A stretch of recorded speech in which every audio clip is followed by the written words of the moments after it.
Hello and welcome back to Lorehammer. I'm your host, the real Jax Carnage, and welcome to Lorehammer. We got an Imperial Fist episode. Joining me today, we got I am Jax Carnage. Hey, welcome.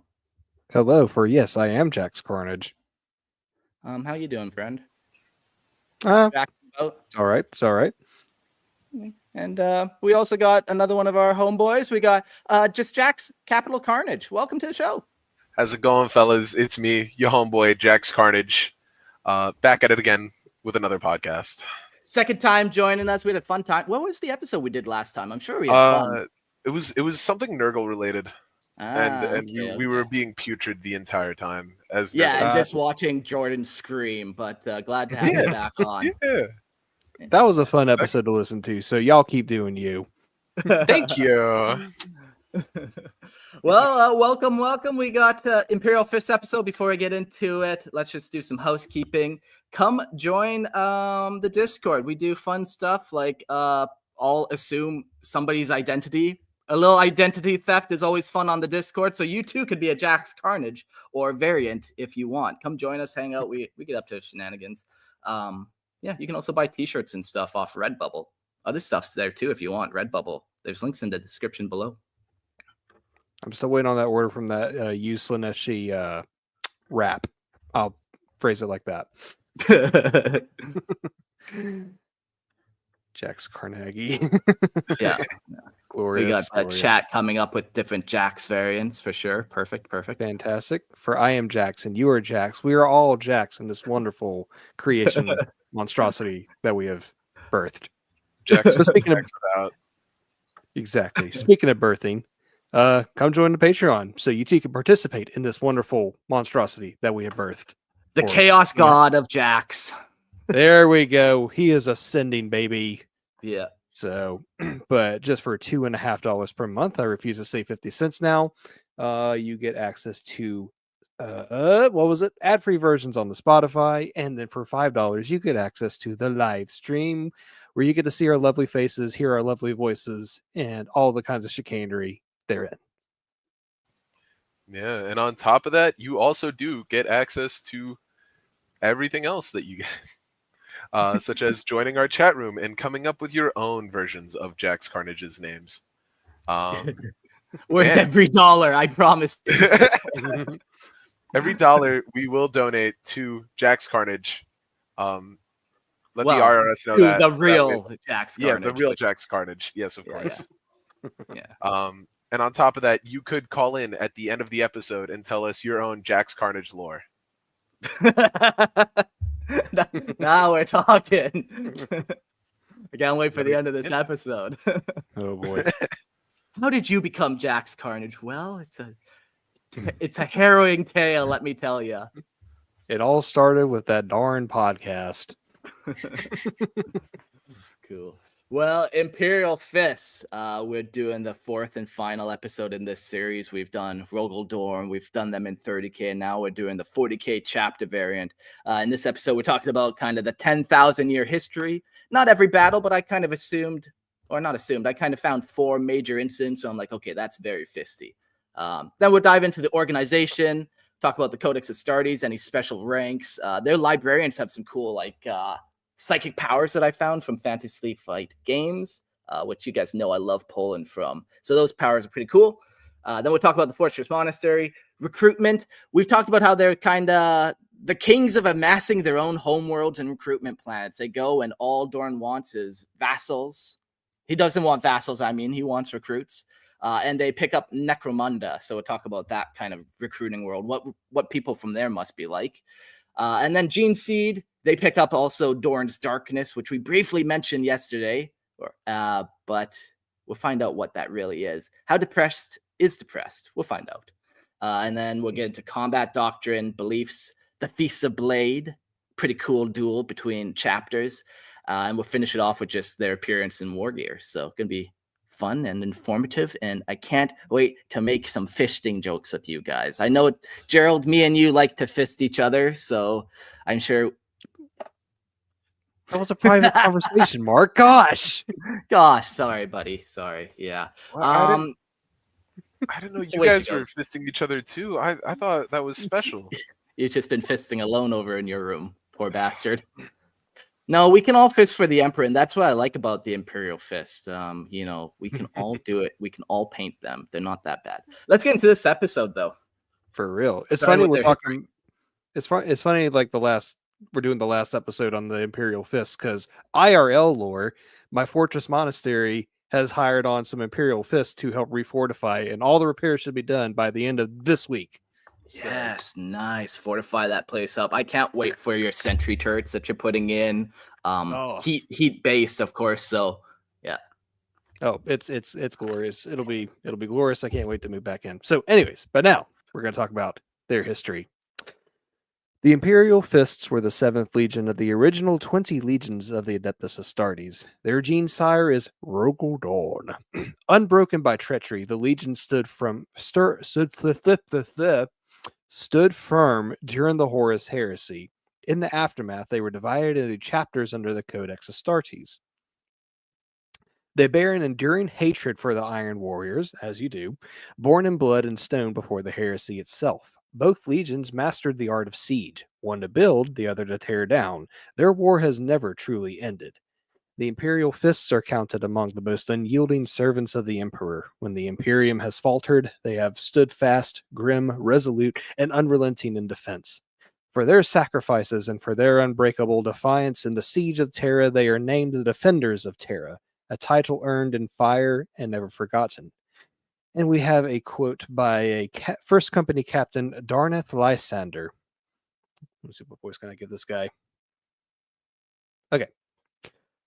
Gaze upon the deeds of the old brothers, but remember always that the triumphs of history are not but ash unless reconsecrated by blood and valor of the present in every battle of every war. Our ancestors stood witness at the birth of the Emperor's dream. Our inheritors will see that dream complete. Yikes. Yikes, yikes, yikes. Why'd you choose that accent? No idea. Because they Just can never ain't take me. our lives, but they can, you know. They can, They can never tear take our down walls. They can tear down our walls, but they can never take our Imperium. Yeah, this guy gets it. Okay, I'm on board now. Yeah. Okay. I think there's some more Darnath Lysander quotes in this episode. So now that we've found his true voice, that's good. That's really good. Oh man. I really so. Oh man, I really hope I don't have to read any of his quotes. I think I'll go like Australian or British if I do a Scottish accent.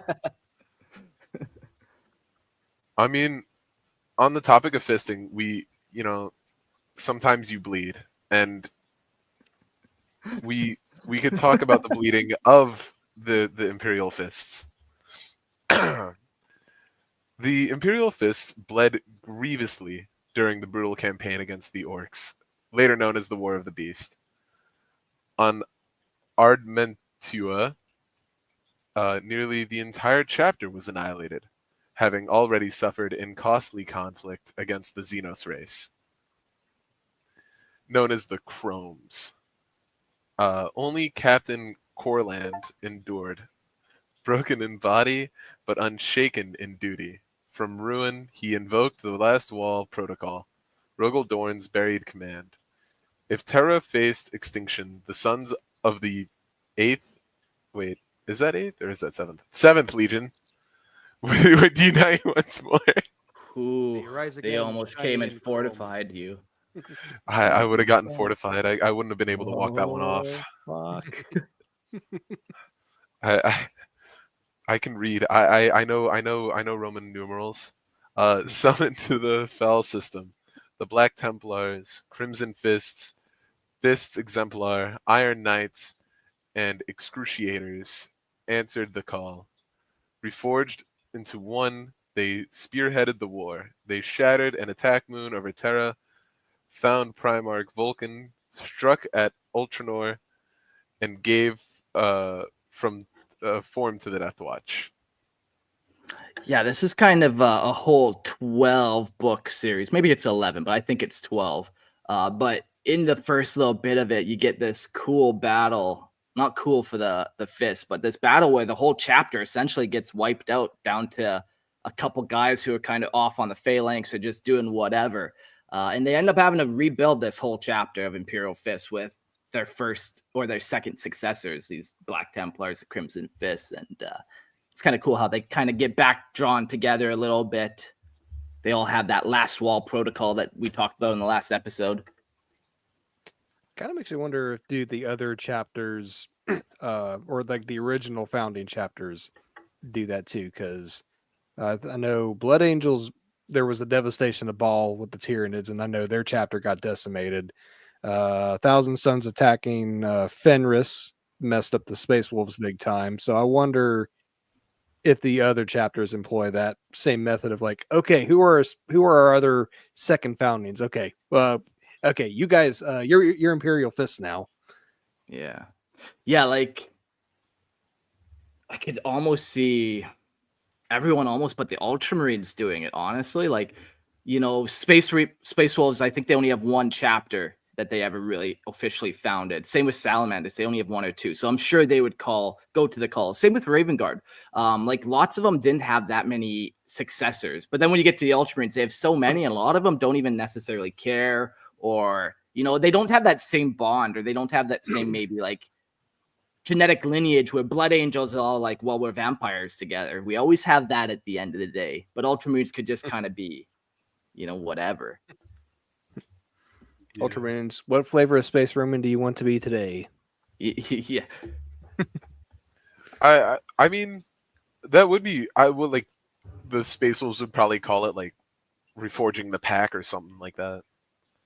Yeah. But yeah, no, that would be cool if they like just randomly out of nowhere, like the guys you kind of sent off as second class citizens came back and they're like, yeah, hey. Maybe for like the Space Wolves, it's called like the Howling or something, where like the chapters get together and they almost like howl off, almost like this is how many numbers we have. And then they're like, okay, well, this chapter is doing bad. Like we have brothers to spare in this Howling, so send them to that weak chapter. And they like wag their tails all in succession. Of course they do. The ground they did a good job. They're good boys for the Emperor. Yeah. Bestest boys. Bestest boys. They got the coffee mug. number one chapter. Spaghetti Seth has a comment here. Raven Guard successors, we need your gene seed. Nobody shows up, and Kayvon doesn't know if that is a good thing or a bad thing. Yeah, exactly. Yeah, like a lot of the other chapters either have like one or like, ooh, not a lot at all. We're getting there, you know?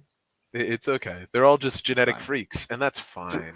Yeah, we're trying. We're trying. Even Call's trying, and that's borderline heresy that we've established. So, but it's such cool heresy, right? We love Primaris. Anyway, kick this man, kick him out. No! I am contractually obligated to stay silent in this matter. So, yeah. Listen, we're all just a Jax among many. We're all replaceable at this point. We're just one of the Jax among the collective. So, careful. One with the Carnage, one with the Jax. In the second assault on Olenor, Corlan met his end at the hands of the beast. With him died the last of the Imperial Fists. But Maximus Thane, chapter master of the Fists Exemplar, defied oblivion. He drew warriors from each successor chapter, and from their shared blood he raised the Imperial Fists anew. The truth of their extinction was buried, known only to a few. Thane led the attack, the final attack on Olenor. The beast was slain in victory. He cast aside watchful duty over Terra, and took the phalanx to crusade across the stars in mankind's name. Soon after the High Lords were slain, cut down by Draken Vanach of the Officio Assassinorum. Thane, burdened with command and bitter from betrayal, allowed Vanach to rule, while he hunted the last of the beast's filth across the Imperium. A century passed. Vangorich descended into madness. Thane returned with 400 Space Marines from the Fists, Halo Brethren, and Sable Swords. He brought judgment. The traitor was slain. Only Thane survived the final purge. He bore the burden forward. and crush the rebellions that followed in the silence and fire. Yeah.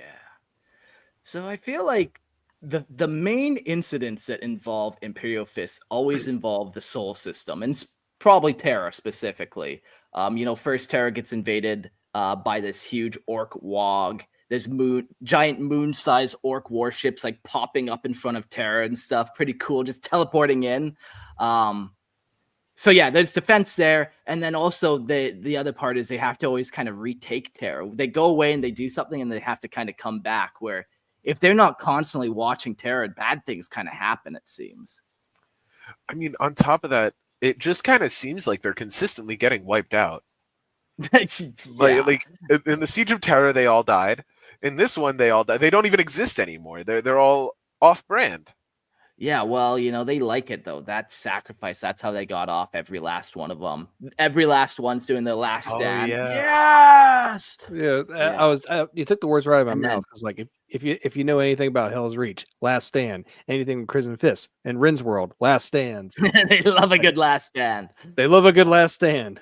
Sons That's of how they Lord. have so much gene seed. It's so gooey and good. Oh, no. Yes. So warm. Fresh. I remember when the last wall protocol came out. I hadn't read any of it or any paragraphs, any excerpts. I just kind of read fucking quick review online, and I didn't really like this last wall protocol where they destroyed the chapter and rebuilt it with a bunch of their second founding. But honestly, it's fine. The more I read it, that's kind of cooler, and the more I read about the second founding and how each one of those chapters is like a portion of Dorn's personality. Even the excoriators are like kind of self-flagellating, which is that kind of self-critical aspect of Dorn. They sent all them to that chapter. So then to kind of rebuild them all up, it's almost nice. It's almost it's satisfying, to bring all the brothers back together. Yeah, they stopped segregating and they like made everybody into one congealed pile of garbage. Yeah. They all took all their worst aspects and brought them together. And made it Yes. into one big banana rotting on the inside. No, they're good. They're perfect. Hey! Overripe bananas make the best banana bread. Just saying. This is a fact. This is You know what? Touche. And by the end of this, we will all be banana bread. As we all are in the Imperium of Jax. The holy that banana says bread. the last wall is the coolest thing since Dorn invented fortifying waffles. And yeah, after hearing kind of Dorn came up with the plan and like just learning more details of how it happened, like I kind of thought the chapter was wiped out, and then the second foundings were like, well, I guess we have some guys, here you go. But like, yeah, it's there's a little more to it. So I like what they've done with it now. It's a really cool kind of aspect. Yeah, it adds more validity to it being like something the Primarchs came up with. Like even not just Dorn, but like probably what's the head of the bad guy. What's his name? Horus? No. The brother that hates Dorn because he's better. Perturabo. Purdy Robert. Yeah. He probably has the exact same protocol like in his own way, where it's like, I need to rebuild, summon all the demons. Sure. Yeah. I wonder if Ultramarines, maybe they have some, but they just don't seem as connected, the Ultramarines. But yeah, definitely like the Dark Angels, the Blood Angels, they kind of had those ties. But let's move on to the Age of Apostasy, another time where Holy Terra itself is under threat. In the waning years of the Age of Apostasy, the Imperium found itself on the edge of annihilation, caught in the grasp of heresy. Goj Vandire, the self-proclaimed ecclesiarch, sought to seize absolute power, turning the ecclesiarchal palace on Terra into the heart of his bid for dominion. His reign was a blight upon the Imperium, his ambition a poison that threatened to choke the life from mankind's fragile hope. It was then that the Imperial Fists, under the unyielding command of Chapter Master Lazarin, answered the call to purge the rot festering within the heart of the Imperium. Joined by the Black Templars, bound by a common hatred of the heretics' tyranny, they marched alongside the Soul Drinkers, the Firehawks, and the venerated forces of the Adeptus Mechanicus. Together they were a grim tide, resolute and unbreakable, one that would not be stopped. They came for Terra. They came for the Emperor's throne. The assault upon the ecclesiarchal palace was brutal and relentless. The heretics had sworn fealty to Vandire, met their doom in the shadow of the Imperial Fists' unrelenting assault. Each strike was made with quiet, unwavering determination. Each blow served as a reminder that the Emperor's will could never be undone by the forces of chaos and deceit. So just a little time frame for this one. Like, this is deep into the age of apostasy after, Gorge Vandire's already kind of rallied his little sector, got all his power after he's already created the Sisters of Battle, his kind of version of them at the time. And this is when he was on Terra, like fully in power. So at some point they're like, okay, we got to do something about this. Like, this is no longer good, what's happening. This kind of religious fanatic who is also a heretic, let's all be honest, the Imperial Fists are thinking. So they go laid siege to their own fortifications. It's kind of wild. But the Custodes leaving the Imperial Palace, that's a, like, Indomitus Crusade time frame. Do they stick strictly to the Imperial Palace, or do they wander about, or do they work around like all of Terra as well? Yeah, like, so for the longest time, they never left the Imperial Palace. The Ecclesiarchal Palace and like a lot of other places on Terra, you'd still have to kind of take back. Okay. But because like what Jack's Carnage was mentioning before, like in what you were mentioning with the Fist basically being associated with like all the campaigns around the Soul system, like and Terra. So like, where are the Custodes fit in all of this? Was this like that time period where they were still just staying in the palace, or was this?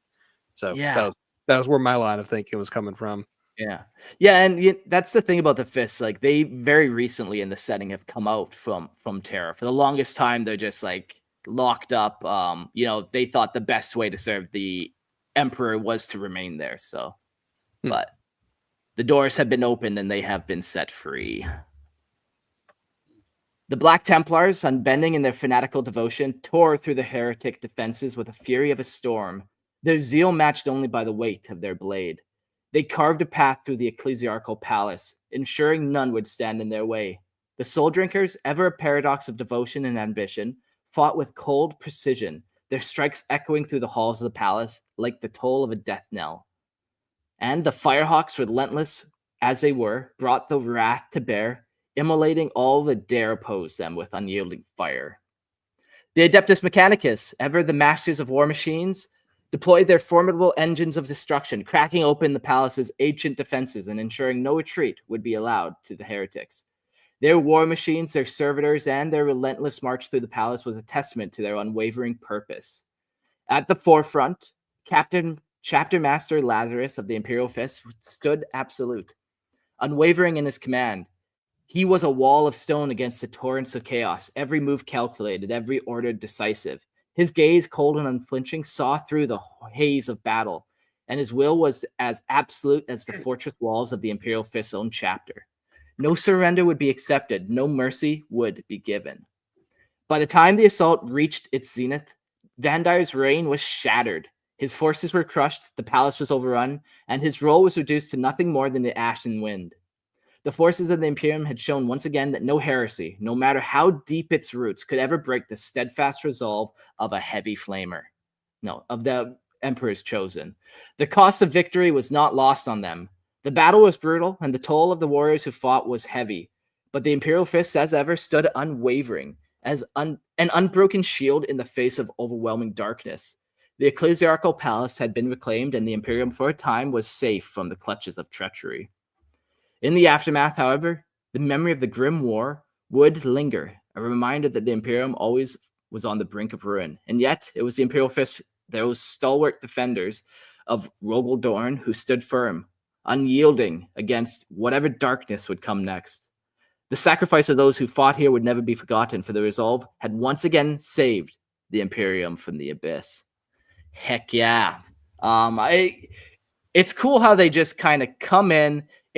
they can assault or siege just as well as they defend, and yeah, they just come in and sweep this place. Like, I read a quote about how they don't count the tally of the dead until after the battle. Like, you got to do what you got to do until then, and at the end, you're like, oh well. I feel like at least some of them, from what I've read, have like this weird, or not weird, but like this attachment to their defensive lines and stuff. So like imagining defensive lines that were built by Rogal Dorn would probably have like some sort of standing to them as well, like the moral aspect of having to break down a wall that like your gene father, so on and so Yeah. forth, defended as well, is like kind of messed up. Yeah. Like good thing all the originals are dead. Yeah. No one missed with your bolter shots. Every missed shot is a push-up. Yeah. If you face any statues, that's no good. We'll shoot that you was later. gold-plated. We'll shoot you later. Yeah. The pain glove exists for a reason. Always remember that. Yeah. Pain glove, what is thy wisdom? Fuck. There's got to be skid marks on that thing. Okay. Sure, I can't argue with you. You but told me last night that it's a full body suit. There's no way they're handling all of that perfectly without any kind of like. Yeah, you're telling me they're not clinching a little too hard and shitting themselves. Yeah, like once? come on. Yeah, like even you gotta let out a twinkle every now and then. Dorn was in there for 8 days. Oh man. Oh boy. It's so funny. Spaghetti Sethoff asks, can Space Marines regrow their teeth? No, they can't. But their teeth are like all their bones are like super hardified. I forget which organ and what it kind of does, but all their bones are super enhanced, so it'd be harder to knock them out and break them. And then even if you do, whatever, who cares if you have a nice smile, They probably get like the implants. They could get implants too at the end Yeah. of the campaign. Ultimately, Yeah, Space Marines are still barely human. They can like heal from wounds faster, but like once you cut off a limb or something, that's gone permanently. They can't regrow it. Yeah. I mean, I can, but you're not a Space Marine. You're just better than the rest of us. Yeah. Jack's Corner is a perpetual. I cracked the case, everybody. It's all coming together. Yeah, I'm actually the original Jack's Carnage. I let him take the name when I joined the server. He said he thought it was cool. Body double. Very nice. Looks like we needed to swap the roles here. We've been dissing the wrong one. Yeah. Yeah. Yeah. So from the Age of Apostasy, we have the 13th Black Crusade. At least 5 Imperial Fist companies stand firm against the 13th Black Crusade, their stoic resolve unyielding as they clash with traitor Astartes on Cadia. The first, second, and elements of the third companies hold key strategic positions, unwavering in their duty. The second company, through indomitable discipline, earns battle honors after crushing a horde of 10,000 mutants with brutal precision. 999. Yes. I like to do the number calculation. Like even if the whole chapter is there, but it said the first, second, and elements of the third. So maybe you have, let's say, 250 Marines, and they killed 10,000 mutants. I mean, this is this is like a 300 reference here, so I like it. Oh my god, it was 3. Oh wow. All right. Mm-hmm. Except I think the number's like even more stupid inflated with 300. So for once, is the GW showing some restraint? Really? Yeah, I suppose. Well, I mean, they only crushed 10,000. I'm sure they like that's with the brutal precision. The rest of it was brutal, not precision. Fair point. Yeah, and that was another 100,000 people. Yeah. Yep, that makes more sense. Okay, I like Jax's math here. Thank you for 999 my true name.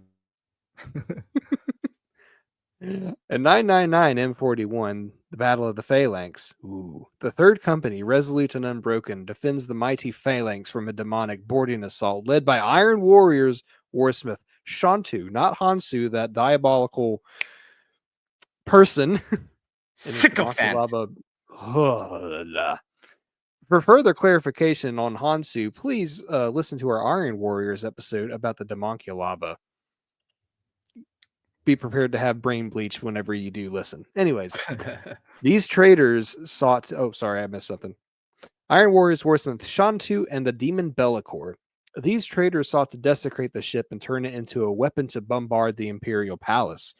Captain Tor Garadon commands the defense, his forces inflicting catastrophic losses on the attackers. The Phalanx is maneuvered into the warp, a final measure to shield Terra should the worst occur. As the battle reaches its darkest hour, the Legion of the Damned arrives to reinforce Garadon's position. Through unyielding strength, the Imperial Fists repelled the demonic assault, and the Phalanx, scarred but victorious, sets course for Cadia. Just like further proof of like how awesome the Phalanx actually is when you think about it. Fuck yeah. It's like one of the most heavily defended positions in the Imperium other than Terra and Mars. Yeah. And it's mobile too, so that's fucking sweet. Because it was better. over at it was over at Cadia and then boop over at Terra too in this campaign. Like fucking cool. And it moves at the same speed as all the other ships too, even though it's like bigger and better and all that. Yeah. Imagine just like the Death Star just popping out of warp space. Basically, that's what you're looking at. Imagine seeing it in orbit, and you're just like you're on Cadia, and you're like some random like chaos marine who hasn't seen the yellow boys in a few years, and they just yeah. You're like literally you can look up and you can see a cannon. It's so big. You're like, that cannon must be a mile long. Like what the like it's fucked. Yeah, dude. I could see it from orbit. Yeah. We haven't done a Legion of the Damned episode, but this I will remember to pull up as a factor in my conspiracy theory of who the Legion of the Damned actually is. Kevin Spacey. It is. You guessed it. I don't know how the fuck you did. Yeah. Spoilers, though. Come on. I'm sorry. I saw the notes. The Legion of the Damned, they're this cool chapter where we don't know anything about them. They just appear out of the warp on battles that seem to be lost. And then they're like partially on flame. Like they have this almost ethereal aspect to them. And then they disappear at the end of the battle. Like nothing ever happened, leaving you surrounded by corpses, but a victor at least. So, I was gonna say, but they help the Imperium, right? So yeah, so it's a good thing. Like, and they don't kill Imperial soldiers or anything. Yeah, they help. They help win the wars, and they show up on the Phalanx. And I think here's the conspiracy. Dun dun dun dun. The Legion of the Damned is actually the Firehawks. There's a story of a Firehawks member who joins the Death Watch, and he gets allowed permission to join the secret chamber. And in this secret chamber, he goes inside of it, and then he disappears. People assume he gets sucked into the warp, but people think that this device like sucked him and his chapter into the warp somehow and turned him into these like beasts or these almost like demon Astartes, these warp Astartes. But just even knowing that the Firehawks are an Imperial Fist successor, which I didn't know until this episode, yeah, maybe they would come save the Phalanx specifically. Like they're like, well, that's our successor. Like we're not fully demon, but that's my thoughts on them. That's better than a conspiracy theory I heard. So yeah, that sounded like it was throwing shade at my Kevin Spacey theory, but no, completely not that one. Completely different one. Because that one was good. Even your conspiracy theory makes more sense than the one I heard. So yeah, wow, what'd you hear? Yeah, now I'm really curious. We'll cover it when we get to the Iron Hands episode. Dun dun dun. Okay. Wow. All right. I mean, it could also just be regular Imperial Fists, though, right? Because they all, like the originals, they all died. Like that's got to do something to a main chapter if your entire main chapter dies. Yeah, but there's no like tie point where I think the other tie point with the Firehawks is they were having some like self-combustion issues as well. Ooh. Like there's, yeah, I wish I remembered that story better. But just off the top of my head, that relic that he found, like they give a lot more detail of why it would have taken it. Yeah, anyways. Yeah, I mean, I'll listen to you. You're the lore master, so it's fine. Like whatever you Your word No, is law. Mark Sikora is the lore master. I'm just lowly Jax Carnage. Yeah, But I'm sure bottom he of would the say a barrel. similar thing. We are all low as Jax Carnage. Let's see. Also, 999 M41. Imperial Fist forces draw from Terra, join Reboot Gilliman in his campaign against the Thousand Suns on Luna. A detachment secures the Astronomicon and the Forbidden Fortress as Terra itself succumbs to the Chaos Tides. Chapter Master Vorn Hagen falls in battle, his death marking a grim turning point. Gregor Decian ascends to lead, and the Imperial Fists, unbroken, continue their part in Gilliman's Indomitus Crusade. 999 and 41. The Phalanx returns to Terra's orbit, guarding the Imperium's heart in Gilliman's absence. A company of Imperial Fists, led by Captain Tor Garadon, deploys to Terra, their discipline and resolve aiding the Adeptus Custodes in the wake of the sack of the Lion's Gate. Together they purge the Chaos cults, including the Splintered. Their grim duty continues as they quash the Hexarchy's coup, cutting down the conspirators and their Minotaur allies with unwavering determination. Very interesting stuff. Bananas versus Minotaurs? Yeah, thunk? like the Minotaurs didn't go chaos or anything, but we've mentioned how they're kind of like tied to the High Lords, and one of the High Lords kind of did a little bit of a coup, tried one, and Boot Gilliman was not a fan of it. So yeah, what a fun fight though between those two. That's I also rad. have a theory about the Minotaurs too, but I don't know if that needs to be saved for later or. Lay it on us, because fucking why not? Yeah, man. We already got the tinfoil hats Fuck on. Sue for the first Team one. M. Yeah. Yeah. Okay, I know this Jax is going to be all for it, but I'm not so sure how this Jax is going to feel. But Of course. I think the Minotaurs are secret Iron Warrior successors, but the High Lords don't want you to know that. Why? Because if you think about how the Minotaurs conduct themselves during war, they are absolutely brutal, savage. They fight at full chapter strength no matter what the campaign is. And it's all about sieging and busting and breaking down every defense. And then, of course, they fight Imperial Fists and during this coup in the Indomitus Crusade. Okay.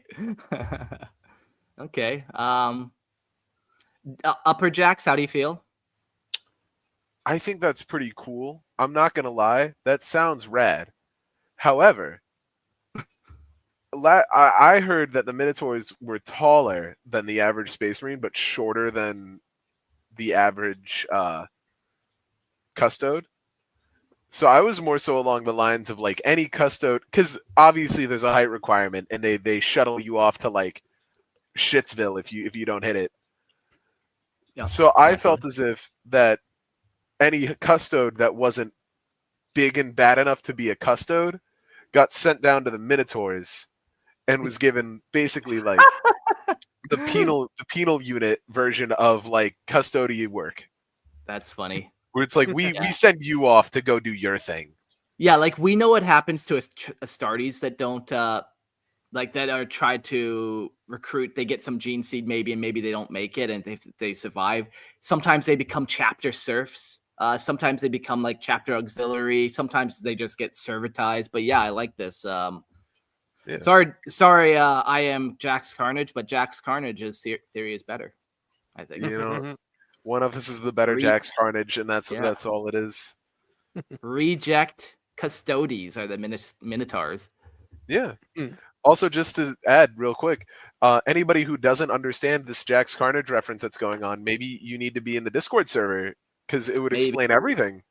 It would. You would understand why we've all stolen this poor soul's identity. It's tax evasion.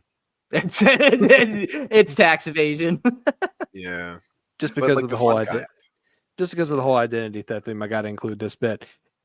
Identity theft is not a joke, Jim. Michael.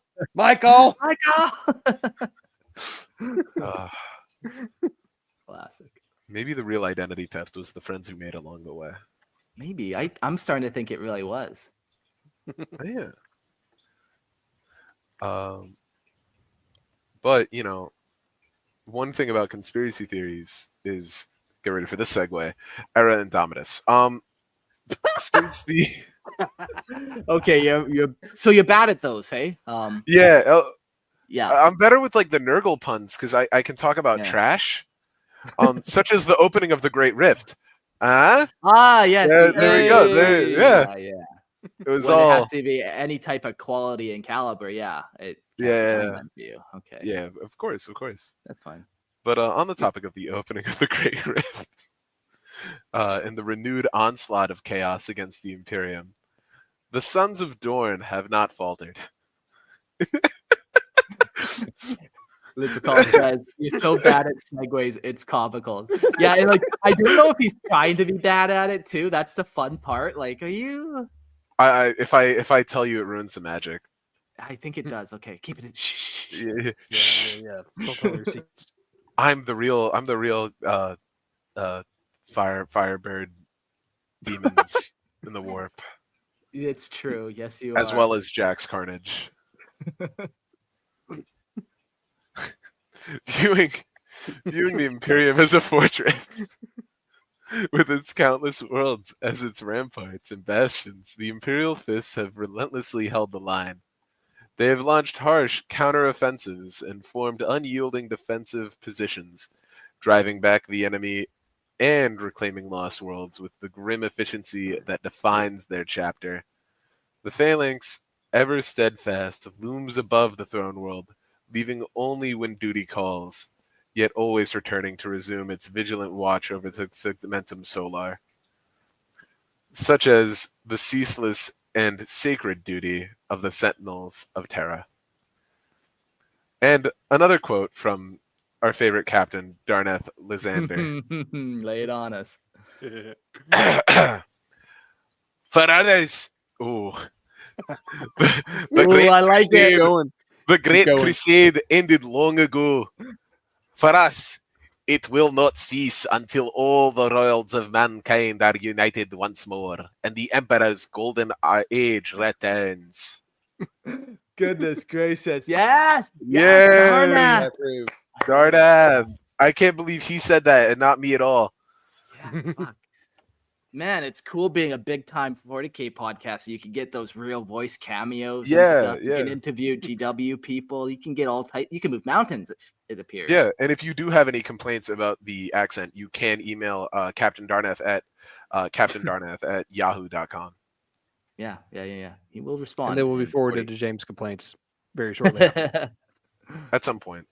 It's been a minute since I've checked there, and I don't know if James has been up to date. I should dive in there and just see what kind of hate it's lingering. If anyone wants James to come back, send pretty good harassment and he'll do it. You know, a breaker or something. Yeah, Just exactly. like completely slam the inbox with nothing but complaints, so he'll have to come back and listen. Exactly. We miss you, James. We'll dive into that's my segue. I just say we'll dive into it. And then when I write like episode descriptions, I say, "Oh, and we'll dive into this episode." So, but like that's your. I can't take that from you. You know, I have to do my own bit. My own bit is horrible segues that don't make any sense or no segues at all. I like it. It's a style, and it's not a good one, but it's yours. Yeah, exactly. Yeah, it's my own form of self-flagellation as it goes with this episode. Domine. Nice. I heard the most fucking hardcore fact. Apparently, when the Pope dies, you take a silver hammer and you hit the Pope in the face 3 times. Now, I'm sure it's ceremonial and they're not full on baseball batting the dude in the face, but maybe back in the day they were. I would. If it was my job, I'd send it. They also smashed the ring that he has, so that way you can't use his Popely stamp anymore. They got to get a new Pope stamp. Okay. In the mountain of Mount Doom, the ring was forged, and only there shall it be destroyed. Oh no! Okay, yeah, that's awful. Now I gotta go to confession for this on Sunday. Shit. Sorry, buddy. Maybe the real confession was the friends we made along. Maybe. Maybe. Right. The organization. After the grievous losses suffered in the Iron Cage during the Great Scouring, The remnants of the Imperial Fists emerged tempered by war, unyielding, scarred, and resolute. In the years that followed, they embraced the structures of the Codex Astartes with the solemn duty of the warriors forged in fire. Alongside the Ultramarines, they now stand as paragons of doctrinal warfare. Each battle brother is trained to assess, decide, and act without hesitation. Their forces strike as cohesive, deliberate phalanxes, each formation delivering massed violence across multiple axes. Enemies face a storm of precision and wrath before they can even mount a defense. Since the heresy, the Imperial Fists have never abandoned their brutal expertise in siege and urban warfare, yet they do not shy away from battle in the open. Every terrain is a proving ground. They will construct bastions only when all defensive measures have failed. They do not retreat, they only endure. Their flaw, if one exists, lies in their rejection of defeat. They do not falter, even when caution might demand restraint. This rigid defiance can lead them into trials where lesser warriors would yield and survive. After the breaking of the legions, Rogal Dorn prepared for the worst. In secret, he forged a contingency, the Last Wall Protocol. It would remain hidden, a purpose grave, to summon all sons of Dorn should Terra fall or stand on the brink of ruin. Even if the chapter burned, the blood of Dorn would answer. The Last Wall Protocol would not be spoken again until his 32nd millennia during the bleak horror that was the War of the Beast. Do you guys remember the last episode? There was a line there that I said about the difference between how Reboot Gilliman and Rogal Dorn approached the Codex, where basically like Rogal Dorn would ignore the caution of the Codex, but would follow it, and Reboot Gilliman, maybe I got to find it while we read the next section, because it's pretty cool his kind of stance on the Codex. It's kind of. Oh, sorry. It's kind of a. Sorry, I was just reading the comments, and anyways, we'll go on. We'll go over that. No, I actually dang, I lost my train of thought. I've been so derailed tonight. What is going on? I find it very interesting. I find it very interesting that each of the Primarchs kind of has their own contingency plan for like if things really get screwed up. Like Dorn has the Last Wall Protocol. Vulcan has like that kill switch if the Emperor dies or is taken off the throne. Well, the Grey Knights don't have their own Primarch, but they have like their final decree or whatever. If Terra, they're sore losers, Terra man. falls. You know. All the boys are playing together, and then Horus all of a sudden throws a tantrum, and then none of them know how to deal with it. And now all of them develop like ultimatums and kill switches. Yeah, they just sore losers. Is all. Just kind of funny players. like that. Yeah. Oh my god! I found that. That's all it is. I found that quote. Where Gilliman cautions or Wow. Okay. Where Gilliman counsels caution, the Fists advance. Where the Codex advises retreat, they endure. Their flaws and virtues are one and the same. So yeah, that's a fun one where it's like, yeah, the Codex says we should probably leave, but also that's kind of just a challenge from a stupid book now. I mean, we're gonna stay. I mean, it makes sense though, right? Like, no offense, but Robo Girly Man is a bit of a bitch. Yeah, he's a Xeno sympathizer at the very least. He has that weird Eldari woman that he's way too close to. The weird Eldari, that's being generous. You're talking about like a hellish harlot. Yeah, the here. Hellish harlot. Thoughtless thought. They don't belong in my universe. Oh man. Speaking of a long liver. Continue. Speaking of listen, if you say it with enough of the southern twang, anything is funny. Well, I do declare, Jax, I can very well speak with a really good southern twang if you really want me to. No, that's more sexy. You went sexy with that one. Yeah. Sexy southern lawyer. What I do say. Now tell me how you're gonna fight Barry B. Benson in court. I couldn't. I'd be distracted. He better not have nice eyes because I'm gonna get lost. I could not. I don't think I could win that court case. If a bee came up to me, I'd swat at it. Like a filthy Eldar. If an Eldar came up, sorry. Now let me tell you something here, boy, and I'll talk about them stinky pointy-head Eldar. There we go. Is that a southern accent you're wanting? Yes. Nice. Yeah. That's like deep fried Eldar accent where you cook and eat them, deep fried style. The Louisiana. Oh, you're talking about a Cajun accent. I can do that too for you, man. But now we're that going to be talking about that shit. was more. That was no good. Yeah, you got to do it again. But now you got to read this entire next part. Yeah. In a Louisiana accent. What the fuck, man? What the fuck, man? We're talking about the court. In accordance, man. With accordance to studies, man. Oh my god. Well, go on. You started. Just because you. That's nice. Okay. Speaking of really shitty books, the Codex Astartes. In accordance with the Codex Astartes, the Imperial Fists are divided into 10 companies, each composed of 100 Space Marines. Each company is commanded by a captain, warrior, leader, and custodian of a vital element of chapter operations. Their responsibility extends beyond the battlefield, binding them to the function and survival of the chapter as a whole. The following order of battle reflects the strength and structure of the Imperial Fists as they stood before the Mural Second Crusade in the final days before the arrival of the Primaris reinforcements during the era Indomitus. I still can't get over the accent. I'm gonna be honest. Yeah. It's really hard to like come back from it. It does kind of. Yeah, Jack. Now your face getting all blurry there, man. Yeah, my camera's crying from how funny you are. I can't fix it. How are you supposed to fix it when it breaks like this? Let's turn it on and off again, I guess. I don't fucking You're right. Hold on. What's that picture?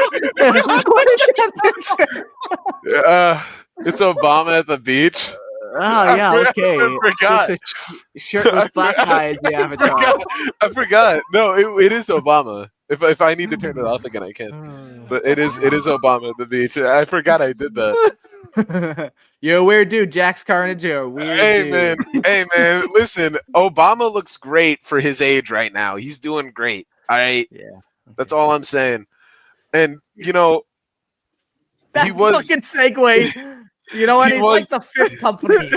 No, hold on. I got one. And Obama was the first black president. And on the topic of firsts, the first company, known as the Emperor's Shield, stand as the No, bad segues.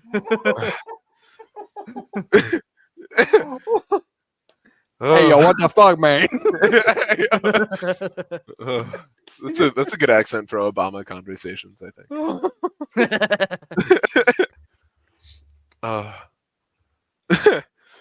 So the first company, known as the Emperor's Shield, stands as the chapter's most battle-hardened. Its ranks filled with Terminators under the leadership of the Scottish Darneth Lysander. However, they have adapted, embracing a more nimble and tactical form of warfare. The first also serves as the guardians of the chapter's relics aboard the Phalanx. Veteran sergeants, having earned the sacred duty, often abandon their names in favor of those tied to their greatest victories in the dueling arenas. If they leave this duty, they leave the name behind, for it is bound to the Phalanx. The second that is actually like insane.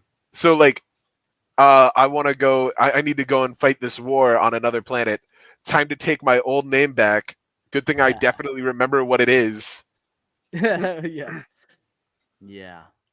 They like their different names and stuff. I wonder like how many different names they've kind of acquired. Like what's the most? But maybe it's more like a nickname almost. Kind of even a title name. But then again, like I feel like a nickname like that when you're sitting there guarding a relic, it like kills your real name. That like the nickname becomes your name, Yeah, and your real name is only spoken in myth. Yes. Hmm. I'm in. The guardian of the sacred spoon, otherwise known as Sheriff. Jack. You son of a bitch, I'm in. This second company, the Scions of Redemption, carries the weight of the chapter's darkest history. It was the second that nearly led the Imperial Fists to ruin during the War of the Beast. For their failure, they bear the collective guilt of their brothers, seeking redemption with every battle. Their members often subject themselves to painful rituals of atonement, adopting tactics akin to the Adeptus Mechanicus. Service in the second is not only is not dishonorable, rather, it is a noble burden to cleanse the sins of the past. Aren't the sins of the past already cleansed? They all died. Hey, yeah. But Yeah, there is this that was thing like called 8,000 years ago. Well, there is this thing called the sins of the father. So Passed down onto Well, the gene sins of the son. mm-hmm. Stardies, yes. You know what? Mm-hmm. Fair enough. Fair enough. I can respect that, and Yeah. they owe That us was in reparations. I get it. Deuteronomy, I think, that verse. Deuteronomy. Just a jerk joke. Never mind. Don't worry about it. Yeah, leave the middle Jack's Carnage out. I get it. All the OG Christians know. Yeah, all us real lokes. The third company, the Sentinels of Terra, are a legendary force known for their unmatched tenacity. Despite devastating losses in the final years of the 41st millennium, they have risen again, such as Jesus on this Easter weekend that we had. In patrineum tamanos. Amen. Unusually flexible for Imperial Fists, they adopt a more aggressive, attrition-based approach. The third is a company reinforced more than any other, with transfers from the reserve company being a common right. New recruits must spar with the sergeant to prove their mettle. And the third carries an undying hatred for the Iron Warriors and their warsmith, Shan Tu, for the suffering they caused. Cool. A little more aggressive, a little more casualty attrition based guys. Kind of fun. They love the war, they love the yellow, and they sting like bees. They are the Iron Mike Tyson. Yeah. Bees? Well, bees? that is a bee noise. Eh! So because everyone agreed with my Iron Mike Tyson reference. Anyway, Everyone agrees. everyone knows the truth. Everyone knows. The fourth company, once called the Reductors, I almost read Redditors, has since earned the title. Shit.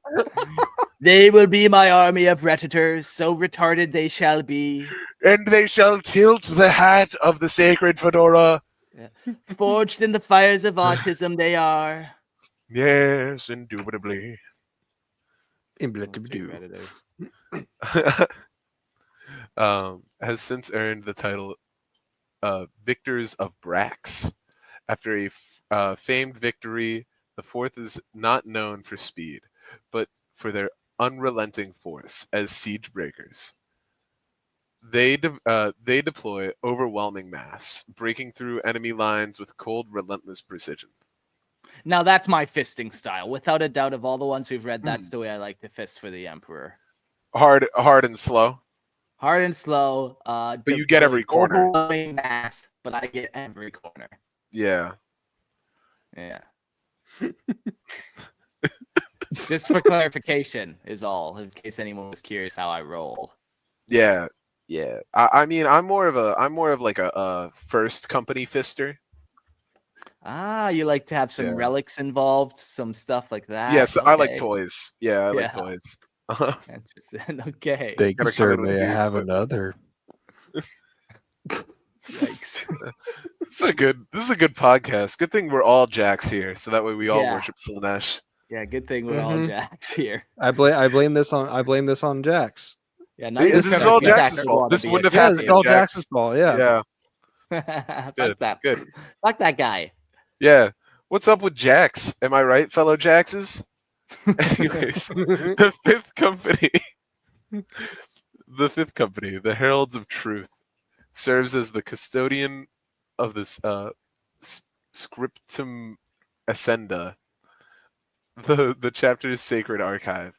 Only the fifth and a select few from the Librarius and Reclusium have access to to this repository. The captain of the fifth holds significant influence on the chapter council. In battle, they march with grim procession, carrying relics and banners from the Legion's earliest days. Their sacred duty extends to educating the liberated in the chapter's history and purpose. Cool. I've always liked visually the fifth company because they got the black shoulder pauldron rims or whatever, so then you got the yellow with the black. It ties in very nice. I think they're all really cool. I like the fact that they definitely are like the biggest. Like aside from the second, they're the biggest flagellators. Yeah. Like I could see them like marching and doing the prayers in the street as they whip themselves. Yeah, okay. For sure. Is there only one pain glove, or is it like a mass-produced item? I like to think it's shared for sure. Chapter wide one shared pain glove. And laundry day for that thing's only once a month, so yeah. Hence the skid marks. Yeah, no, it's part of the endurance factor. Like if you can actually even just get it, we don't even have to turn that thing on. It's fucking gross to be in there. Yeah. But some people are into it, man. You know, you Some don't. people. You know, us bananas. Whatever floats your boat, man. Yeah. Banana The float. sixth Hey. and the seventh company. The sixth company, the Siege Hammers, are experts in the art of siege warfare. Formed by Rogal Dorn from veterans of the Iron Carriage, the sixth instills siege knowledge into every battle brother. Those who remain within the sixth become specialists, often aiding other companies. Their tactics are supplemented by heavy weaponry from the chapter's armory, including thunderfire cannons, dreadnoughts, and artillery tanks. I like artillery tanks manned by Astartes. Christian was giving me shit the other day for having like, oh, it's such a waste of an Astartes just manning that shell. But I feel like fuck you, Christian. It's fucking cool. I want to artillery shell the Astartes ultimately. Yeah. Artillery is awesome. Big guns go burr. They can ultimately. We know the Imperium likes to man or load shells through manpower. We know we've all played Space Marine 1 where you have to like load that massive shell and you're pushing it around this fucking chapter fortress or whatever. We've all heard on the ships you have 100 guys loading one battle cannon on that ship. So I think Yeah. I think It's why rad. not?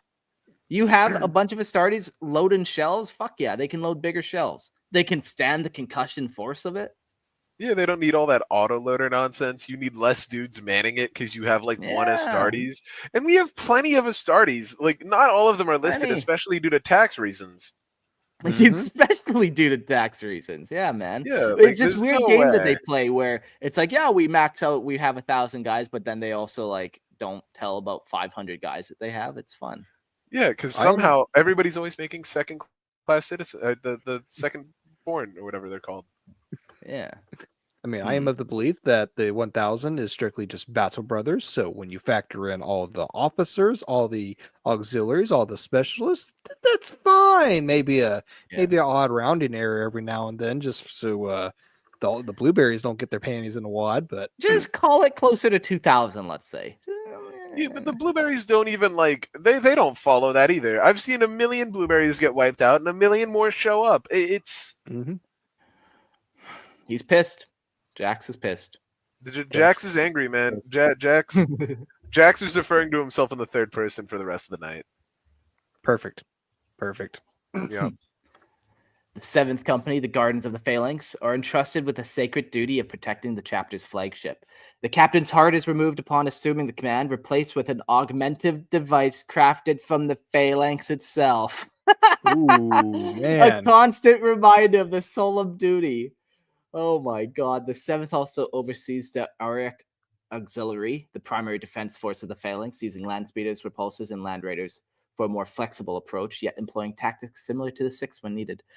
We talked on the last episode the phalanx warders and if they still exist in 40k, and I assume that they did, but I don't think so anymore. I think the 7th is in charge of the phalanx and all that, and it sounds like they have auxiliary that also protects it too. So Yeah, so that's just so they take a part of the phalanx and they make a heart out of it, and they're just like, "Yup, that works."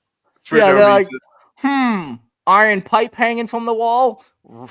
Steam shoots out of it, classic iron pipe situation, and they just forge a heart out of it. Yeah, like, hey, look, it's already cauterized. Yay! Like Perfect.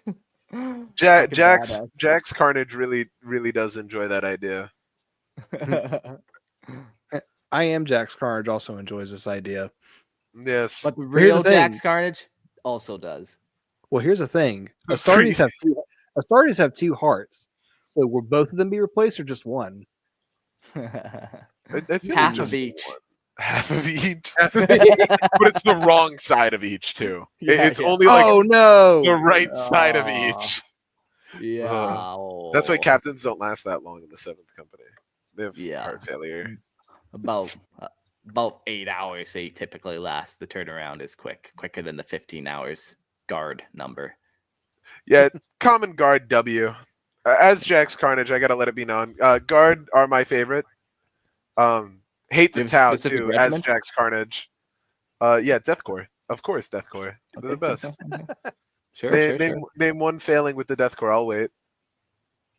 I'm not gonna wait long enough for you to actually name one. Okay, well. Yeah. Did you just segue me into reading the 8th Company? Is that what happened? I'm not gonna wait. I'm not gonna wait. It's time for the 8th. And The that 8th kind of Company, rhymes. George Housecarls, found its identity after the War of the Beast. Under the leadership of Helbrand Aldrich, former Black Templar shaped the 8th into a force focused on close assault tactics. After Aldrich's return, it became tradition that the new recruits undergo a trial to purge aggression before joining the 8th. The company is now renowned for its brutal, close support tactics. Cool lineage. That is rad. I like to think too that maybe, just fucking maybe, these guys got that similar appearance to the 30k Templars, where they got the Imperial Fist yellow with a little bit of black in there, Templar black and white, and yeah. They probably are the closest since they have like that Black Templar founding as well. Yeah, maybe there's just that little bit, just enough that I can go beat off later to it. Yeah, like these bananas are just rotten enough. Just brown enough that we can make some banana bread. All right, the 9th Company, the Wardens, is the seniors reserve company, guarding every battle brother in the art of siege breaking. Grounding. Okay, interesting. The 9th often serves as the core strike force, obliterating enemy defenses from fortified positions with unrelenting patience. Known for its close cooperation with the 6th, under Captain Carrion, the 9th maintains strict discipline and is often seen using the 1 chapter pain glove. Yeah. They're the skid markers. They are fucking skidders. And the final company, the 10th, the Eyes of Dorn, the chapter's vanguard and reconnaissance force. They act as the eyes and ears of the Fist, but their warriors are often young neophytes, untested and lacking access to the heavier weapons of the armory. When deployed alongside companies, they serve as outriders on bikes and land speeders. Their role vital, but often their burdens light. They must earn their place among the true strength of the chapter. Cool, yeah. I like that we have all these different companies. You can really fucking go after it. And then, yeah, you change the rim color, and now you kind of got a very unique Imperial Fist kind of vibe to it. I mean, even then, they have Imperial Fists for every form of combat. I mean, you have the artillery, you have the big heavy, you have the relics, you got mechanized, Some angry close combat guys. Yeah. some not angry close combat guys who go out of the way to not be angry. Yeah, you get both. You got the best of both worlds. I think if I were to be in the company, it'd probably be the 6th or the 7th, because like I was saying earlier about artillery, big guns go burr. Okay. So I mean that's a pretty sound argument right there. But also having a clockwork heart made from the phalanx sounds pretty rad too. So even if it does come with an 8-hour life expectancy. Yeah, yeah. Maybe it comes with like an adrenaline pump. They just like hit a button on their like index finger or something, and it's just like, now I can command at 2 times the speed. Yes. I also like to think that there's a dead man switch on that heart, that if the phalanx blows up, so does its heart. Well, you failed. And you failed. And you failed. Oh, that was a classic. You just triggered Yeah. something for me. You just woke me up like a sleeper agent. What the ASDF And thing? you failed. Oh. Hello, welcome Welcome. to Imperial Fist School. And you failed. Oh my god! I like remembered the exact bit and everything. It was standing up school. That you. Hmm? Hello, welcome to Standing Up School, and you failed. There we go. Failed. Okay. Yeah, yeah. Oh man. Changed them. Uh, You just correct Jax. Unlock the just core changed. memory. Yeah, no, Yeah. really, like unironically, like you've awoken something in me. The skid mark on the pain glove has grown just from this growing. Ah, yes. Maybe another 6 days in the pain glove for you then. Back in you go, No, I buddy. gotta share it with my brothers. Ah, share the skid. Share the load. Share the load. You know who else shares load? Specialist Franks. That was oh wow. Yeah. I took a page. I took Okay. a page out of Jack's Carnage's Yes. bad segues here. Yeah, it's a Yeah. classic. Special ranks, Huskarls, and the era Indomitus. After the inclusion of the Primaris Space Marines in the Imperial Fists, the Huskarls were reestablished as a special elite unit within the chapter by the order of the resurrected Primarch Reboot Gilliman. However, instead of serving as an honor guard to the chapter's officers, this new incarnation of the Huskarls was tasked with leading the defense of individual worlds that were of great strategic importance to the Imperium. The Huskarls were now composed of those Imperial Fists who displayed the greatest skills and knowledge in constructing planetary defenses and were expected to be capable of organizing the defenses of an entire star system, much as Rogal Dorn had once done for the Sol system during the Horus Heresy. No more Templars, probably still Phalanx Wardens. Yeah, I wrote that in my notes before I kind of fully thought it all through. Yeah, I think the Phalanx Warders, what do you think? Gone, no more, still around? I mean, probably like a subgroup of them is probably still like around a little bit. I mean, I guess they could have gotten rid of all of them during the Battle of the Beast, but like, there's got to be some kind of semblance, even if they're renamed.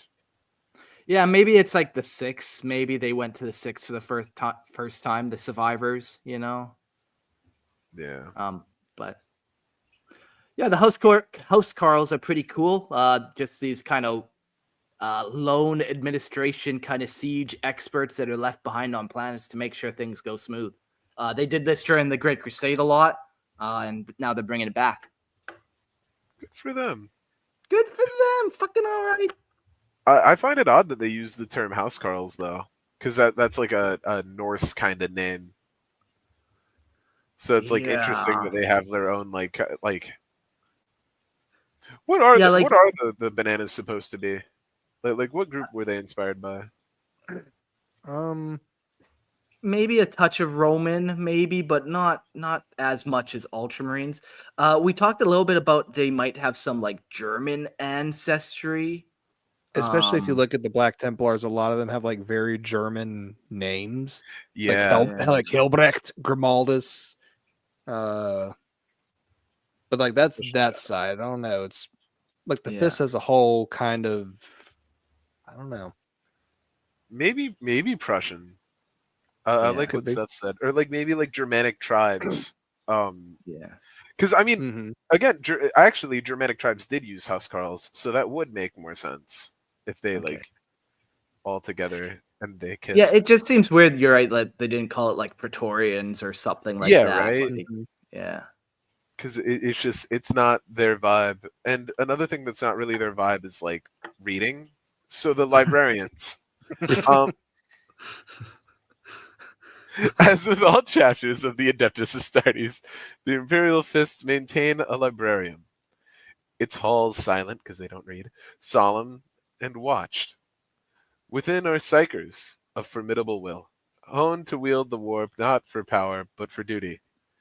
These warriors are chosen, tested and broken, to be rebuilt according to the Codex Astartes, with no deviation save for a few traditions kept in grim remembrance. The librarians of the Fist endure harsh discipline, shaped to embody restraint, control, and purpose. They are taught not to seek glory in their gift, but to bury it beneath the weight of service. Where others might delve deep into forbidden knowledge, the Fists allow no excess, only what is necessary to safeguard the Imperium. Among their kind, they possess a number of psychic rites known only to their chapter. These are not tools of wonder or awe, but weapons to be forged of war, invoked with grim finality, used only when steel and stone are not enough. I don't know why I there so much, but that is insanely cool.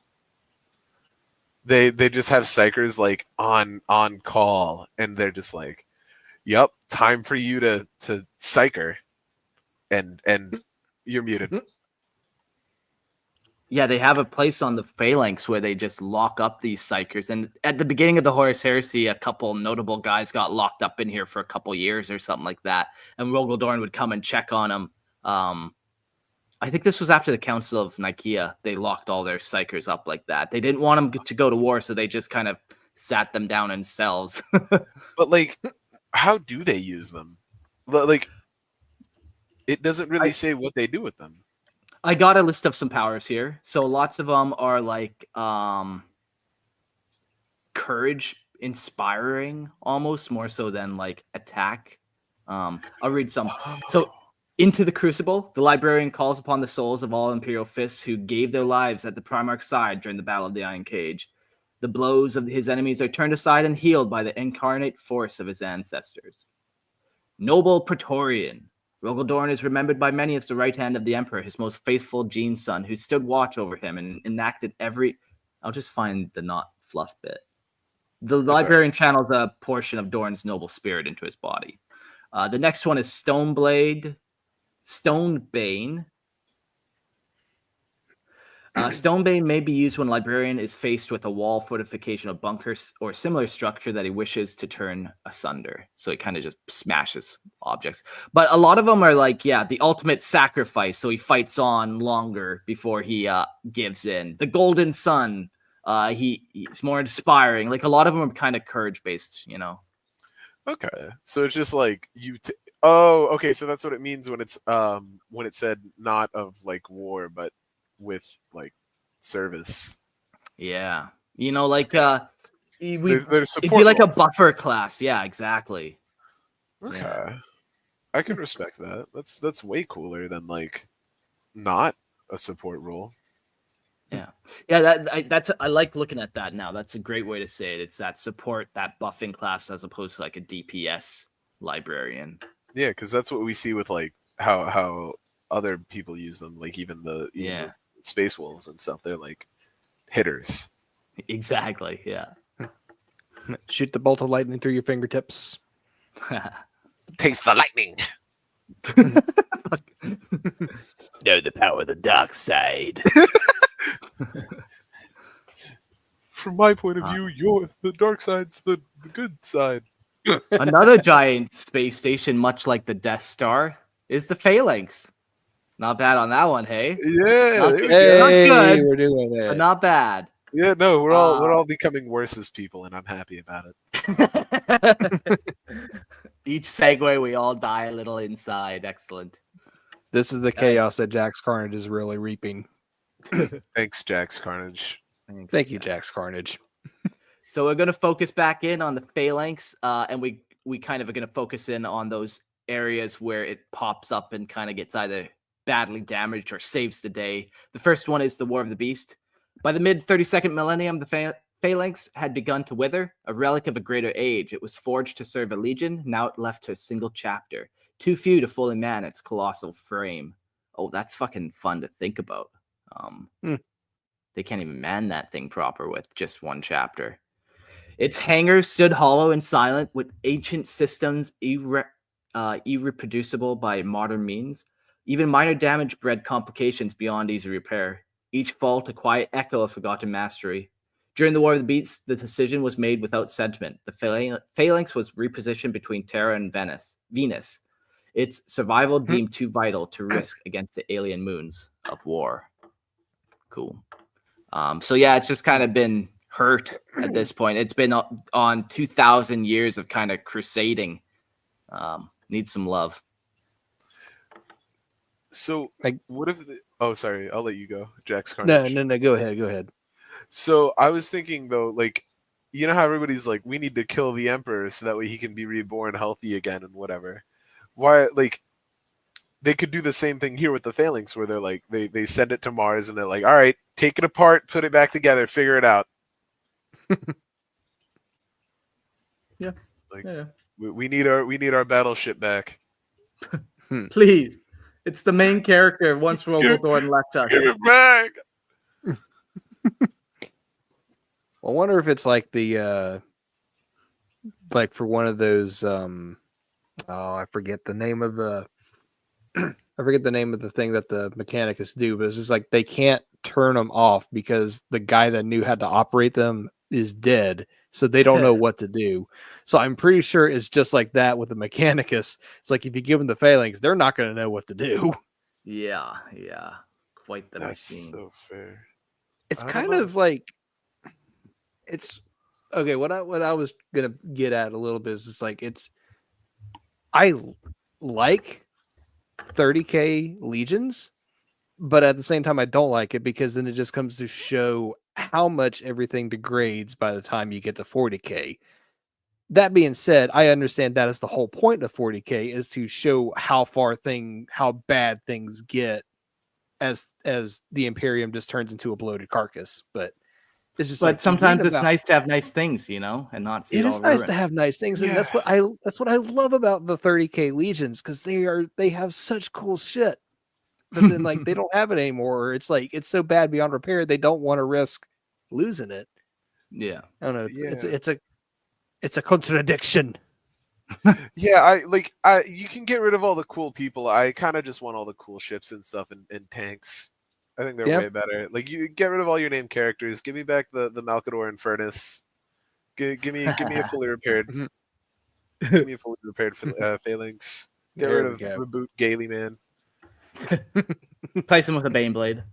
Place him with a Baneblade. Put him in the Baneblade. Yes. Then give him the Emperor's sword, and then just have him drive up real close to the enemy, so he can swipe at him. Oh, a tank with a little bayonet on it. There we go. Charge bayonets. Yes. So you know what else Gilliman did? It was after the 13th Black Crusade. So we're going to talk about that first. They're getting worse. I like it. Yep, here we go. The segue to a different conversation that we needed another conversation for. That's art.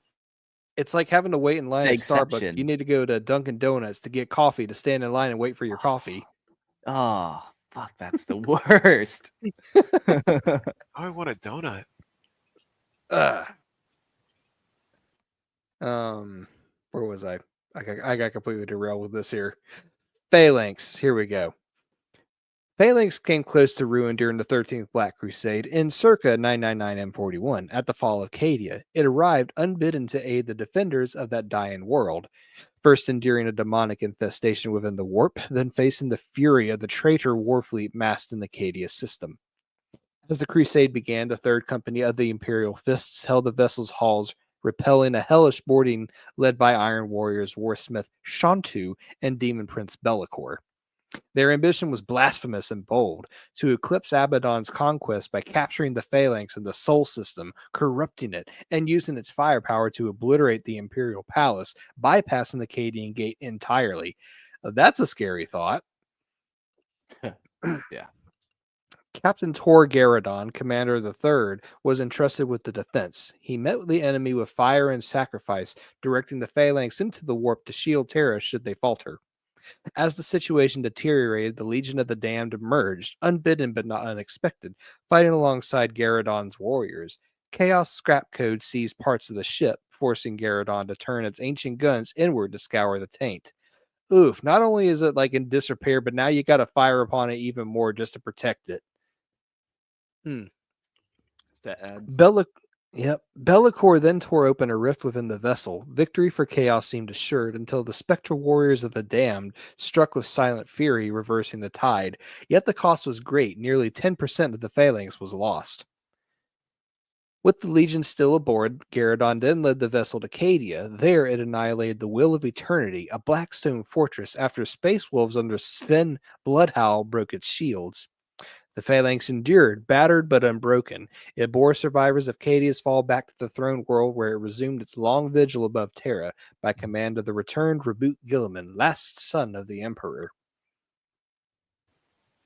That's... Imagine if they actually like lost it to Chaos though. Like even if Chaos didn't use the guns, just the actual like that would be like losing your fucking Primarch all over again.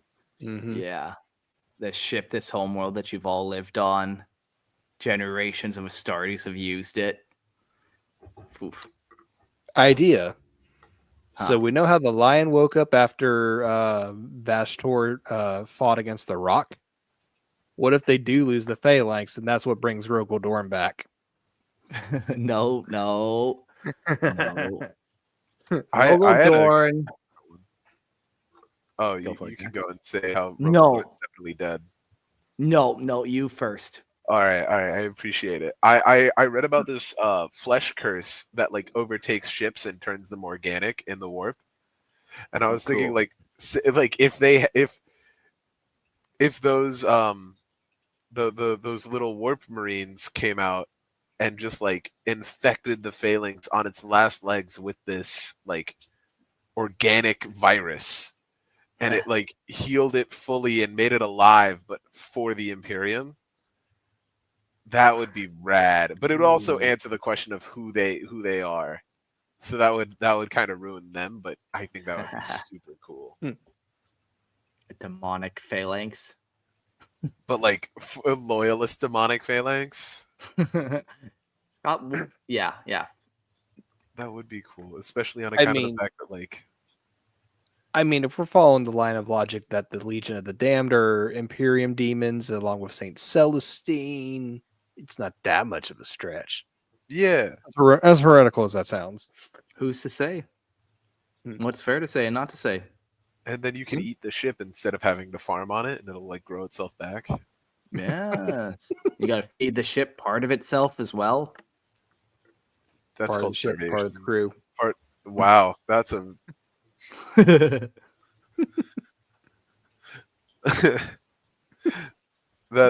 that's an Indominus reference. The Indomitus era. Since the 13th Crusade, Black Crusade's end, the long labor of restoring the Phalanx has continued. Each fractured deck and corrupted vault purged and reforged after the defilement wrought by Bellicor and Shantu.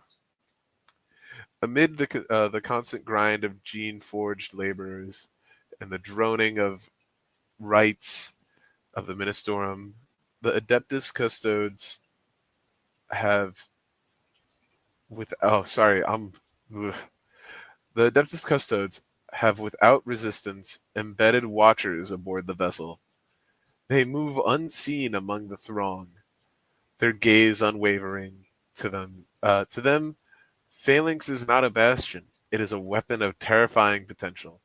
Should it ever be turned upon Terra, they will strike without hesitation. Loyalty is no shield from scrutiny.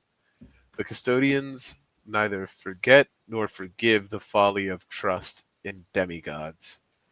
If Phalanx's guns have ever found the palace in their sights, protocols exist to see it destroyed before the first shell left its barrel. By the dawn of the Indominus Crusade, the vessel remained wounded, its spirit dimmed, its systems failing. In silence, the Shadow Keepers acted, opening a dark cell buried beneath the palace, releasing ancient secrets. Thus did the sons of Dorn receive what none had before: forbidden technology, gifted not in trust but necessity. Repaired in grim silence, Phalanx now stands ready once more, its wrath sharpened as in ages past. Boo, that kind of took a little turn there to the Did. weird. Like, because the Phalanx wasn't built by anyone on Terra. It wasn't even built by the Mechanicum. We don't even know where it came from. It's like a relic of the dark age of technology, this thing. Like, this is around before the Imperium, this ship, by thousands of years. And then they just find secrets. Yeah, but its secrets also hidden in the palace. Like why was it there in the first? Like, why didn't you just have it out if it could fix the entire Phalanx from the get-go? Yeah, like you've been at Terra you've been there for 10,000 years. It just seems like this kind of they ruined the Phalanx one too many times and had to bring it back, and did it in a poor way, I think. Yeah, they could have made it fleshy. They could have made it fleshy. They shouldn't have, but they could have. It would have been better than, so we found it all the parts in the basement, actually. That's all for the entire ship, perfect, back to normal. Nothing gained, nothing lost, nothing won. Now, maybe if you and even I don't even like this, but maybe if you Reboot Gilliman helped in the reconstruction of it or something, but fuck, man, even that, the Phalanx is its own beast. But I mean, that makes more sense because he was there when Dorn got it. I don't know.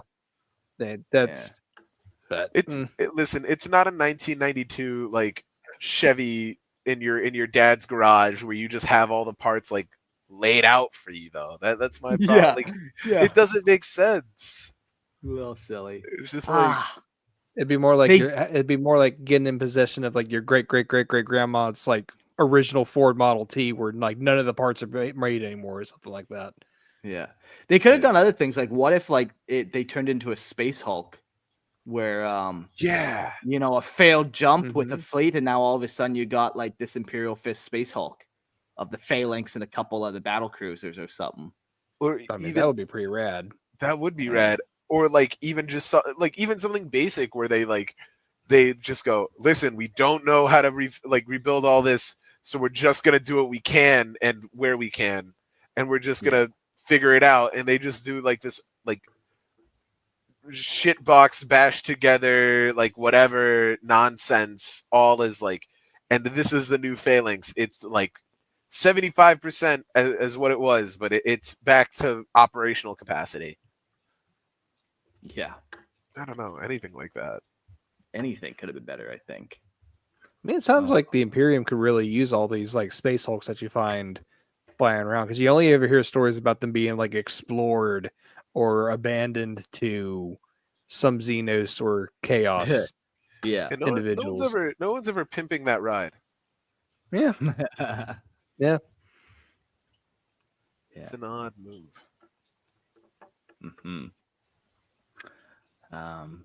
Recruitment. Well, I want recruits, not vassals. Rogal Dorn, Primarch of the Imperial Fists. Is that okay? Not as good as Gerald's, I think. Yeah, close enough. I mean, yeah, that's how I'll read it if you ever have any more.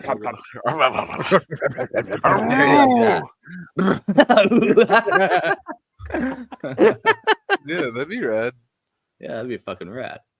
The Imperial Fists, born in void and blood, recruit from the harshest corners of the Imperium, Terra, Necromunda, and other war-scarred worlds. Their fortress chapels, scattered and obscure, are manned by battle-hardened veterans, ever watchful for those worthy of their Primarch's legacy. Unlike other chapters, they hold no political sway over the worlds they draw from. Their presence is silent, their selection method grim. Though trials of combat, orchestrated strife, and violent purges of hive cities, they claim little, only the right to test and claim those who have the strength to endure. Candidates are judged not by birth, but by discipline and resolve. Upon selection, aspirants face brutal trials of body and mind, their past scrutinized and their limits tested. On the phalanx, they learn the language of the Imperium and face the final ordeal, the Tunnel of Terror. I love that. I had to bring it up again. A crucible of elemental torment. They'll dip your toes in the void and see if you can hang on to them still. Those who endure are marked and made neophytes. The path to becoming Astartes is long. Implants are surgically placed in rites such as the venom-eating Primarch and flesh-eating breeding Ophelia, solidifying their transformation. Families are told of their honor. The neophytes do not return. The Imperial Fists demand only excellence. Their path is agony and silence, and from it, only the resolute emerge as Dorn's sons. So we've talked a lot about Terra, recruiting from there, what that might look like. We've talked about Inuit and how that cold, harsh planet would make some recruits. The other main planet that they really seem to like to recruit from is Necromunda. I find it odd that they can recruit from Terra. Like, it's supposed to be... I thought Terra was supposed to be, like, a great place. So, like, what kind of strong-willed individual is it really making? You know, there's still slums and stuff. Like, Terra. Yeah. Yeah. But, I mean, it was more as, like, a nod to the Imperial Fists for being there during the Siege of Terra. So that was, like... They alone are given the honor to recruit from Terra and no other chapter. Oh, it's like an honor system. Yeah, okay. Yeah. But yeah, just like Mark was saying, the other big place that they recruit from is Necromunda, which is also the basis for the Necromunda game, which I'm told is a lot of fun. So, but you can't field Space Marines. So, anyways, fuck that game. Necromunda, once called Arrhenius Prime, is a hive world in the segmentum solar of the Imperium of Man. Its forges feed the endless war with arms and death. Within the towering manufactoria of its hive cities, Necromunda yields lasguns, autogons, shotguns, bolters, standard tools for the Astra Militarum's unyielding grind across a hostile galaxy. The world pays its due in flesh as well as steel. TIE levying vast regiments of Necromundan guard it also supplies vital material, all swallowed in the maw of unceasing conflict. From the bleak furnace of industry and violence, the Imperial Fists draw warriors. Recruits are taken from the pit gangs of the underhives, hardened, ruthless, already forged in struggle. Their keep stands ever watchful. Like many hive worlds, Necromunda is ruled not only by imperial law, but by the strong. Its lower levels are domains of violence, where only the ruthless endure. Cool. Yeah, no, that's weird. Yeah, you know, you could draw from there. You can draw from wherever. Ultimately, it doesn't matter. They change their names. They give them new names. They cut them off from their kind of recruitment. It is fun, like lots of other planets or chapters, I mean, kind of have that close tie to their planets culturally, as well as obviously that's where they're taking their people from. But yeah, the Fists aren't, they don't care. I'll read that quote one more time: is I want recruits, not vassals. Yeah. Do any other main chapters like take from or like are they like spacefaring or not spacefaring, but they don't have a homeworld? They just have like of the founding 9 loyalist legions? No, I think everyone else has their homeworld that they kind of really, you know, draw from and take that from. You know, maybe the Ultramarines are like, oh, well, they have 500 worlds, and you could be a dickhead about it, but, you know, same concept. But so, like, did they have a homeworld ever, or were they just, like, Terra, or, like, Holy Terra and then in the stars? Yeah, no, they do. Like, they have Inuit, which is where Rogal Dorn was found, which is, like, this cold, tundra, harsh, kind of cold, miserable place. Yep. Oh, quick correction. The Dark Angels don't have Caliban anymore. It's just the Rock now.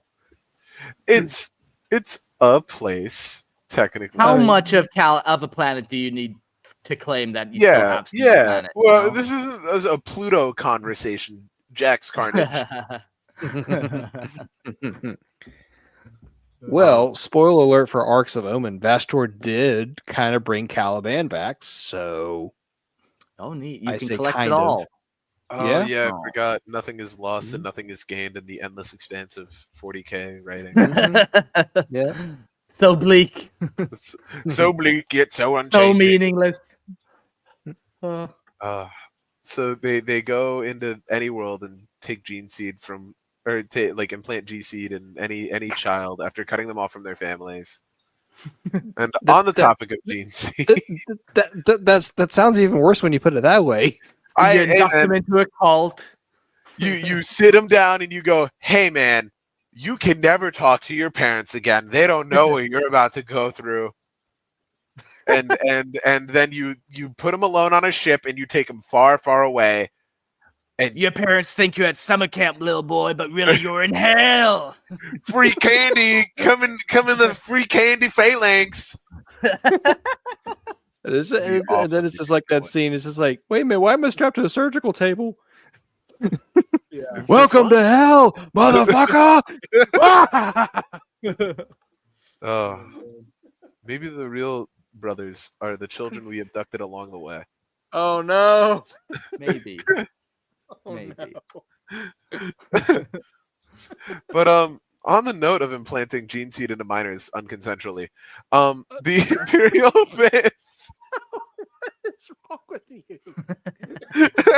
Warhammer legal?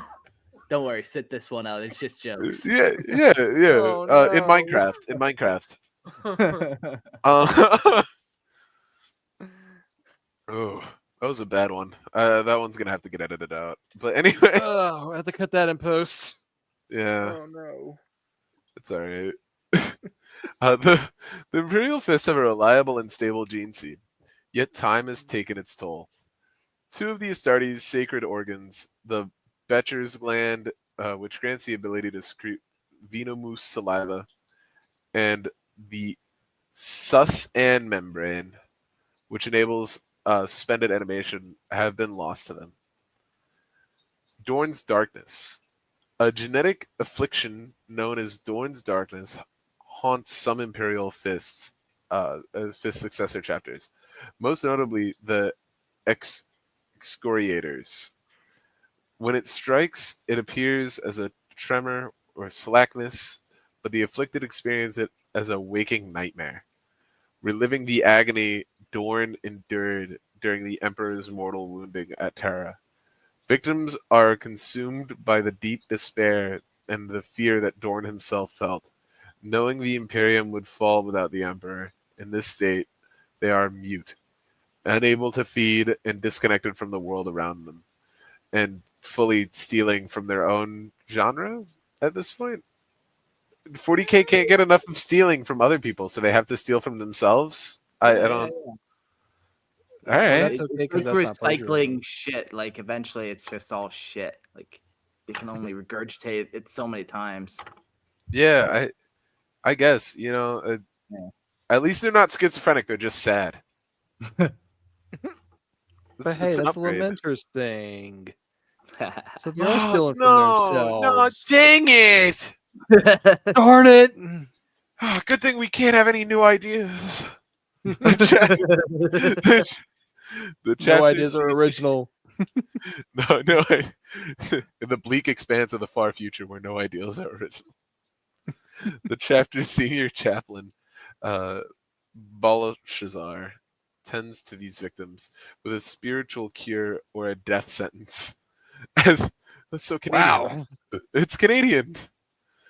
Oh, you're sad, veteran? Well. As the excoriators are fleet-based, afflicted Marines are placed in a stasis casket. An adamantium sarcophagus adorned with a depiction of the Emperor broken at the Siege of Terra. That's the specialized treatment involves isolating the afflicted in spiritual darkness, where they face their weakness and solitude, hoping to banish the curse. you just encompass them in what made them sad in the first place. Yeah, why not? It helps. I mean, it sounds like exposure therapy on steroids. Yeah, Yes, it's like the exactly. worst exposure therapy known to man. All right, hell yeah. It remains unknown whether other Imperial Fist successor chapters suffered from the Dorn's darkness, but the excoriators bear its grim burden. Yeah. Now this little bit was from Fantasy Flight Games, so you could take it as much canon as you want out of that. But I think it's kind of cool, you know. When Primarchs die, you get this like sad imprint. But what if a Primarch's sad for 700 years? Does that affect you in some way? Maybe. Probably. Dad's always coming home drunk. Maybe. How to say? Let's go into the combat doctrine next. It just dawned on me what you said.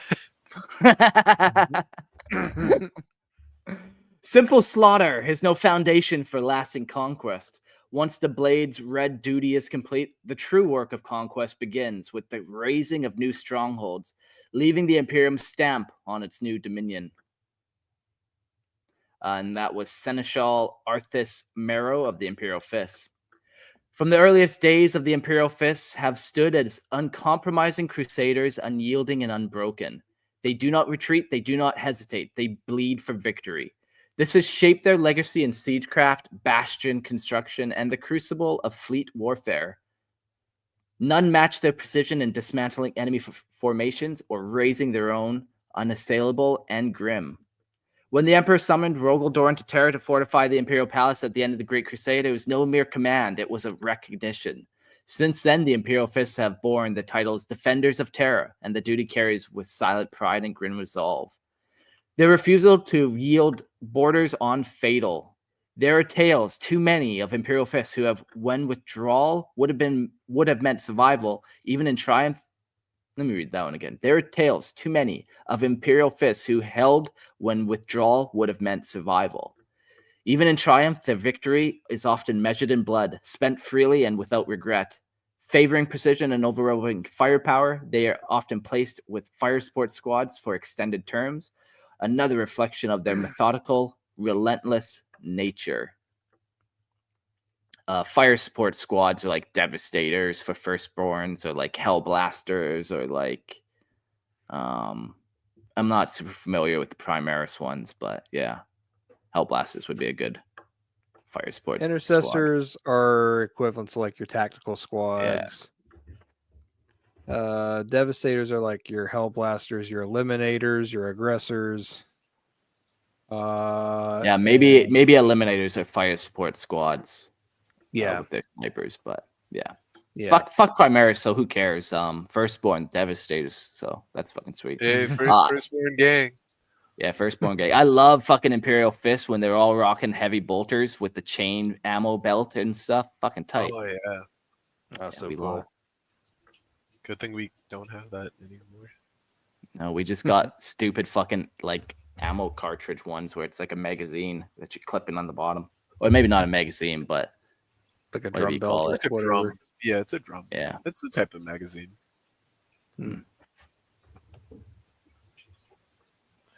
Oh, this is me. Sorry. Yeah, I was gonna say. Yeah, this is me. Okay, so siege experts, because lest we forget that the Imperial Fists love their sandcastles. Siege warfare is a crucible in which the Imperial Fists are the most at home, a brutal, grinding discipline that demands patience, precision, and unwavering resolve. They excel in both the art of tearing down enemy fortifications and the science of raising their own. No detail is too minor, no calculation spared. Every line of fire, every kill zone, every layered wall and trench is deliberate. Their mastery of void shields, reinforced bulwarks, and interlocking fields of fire makes their bastions near impossible to breach. When the Imperial Fists lay siege, they do so without haste or mercy. Every shell, every breach, every moment calculated to bring the enemy to ruin. Time itself becomes a weapon in their hands as they outlast, outgun, and outwill any foe behind stone or steel. Yeah. At this point, I think we get the concept of how they like to fight. They like to break down your walls and then build them up better than you ever did. They are God's builders. They are God's builders. To add insult to injury, they're going to tear down your walls, call you a bitch, and then they're going to build it back up better than you ever could. Yeah, and then make you pay an imperial tithe. We're going to rebuild the fortresses, and we're going to make the cultists pay for it.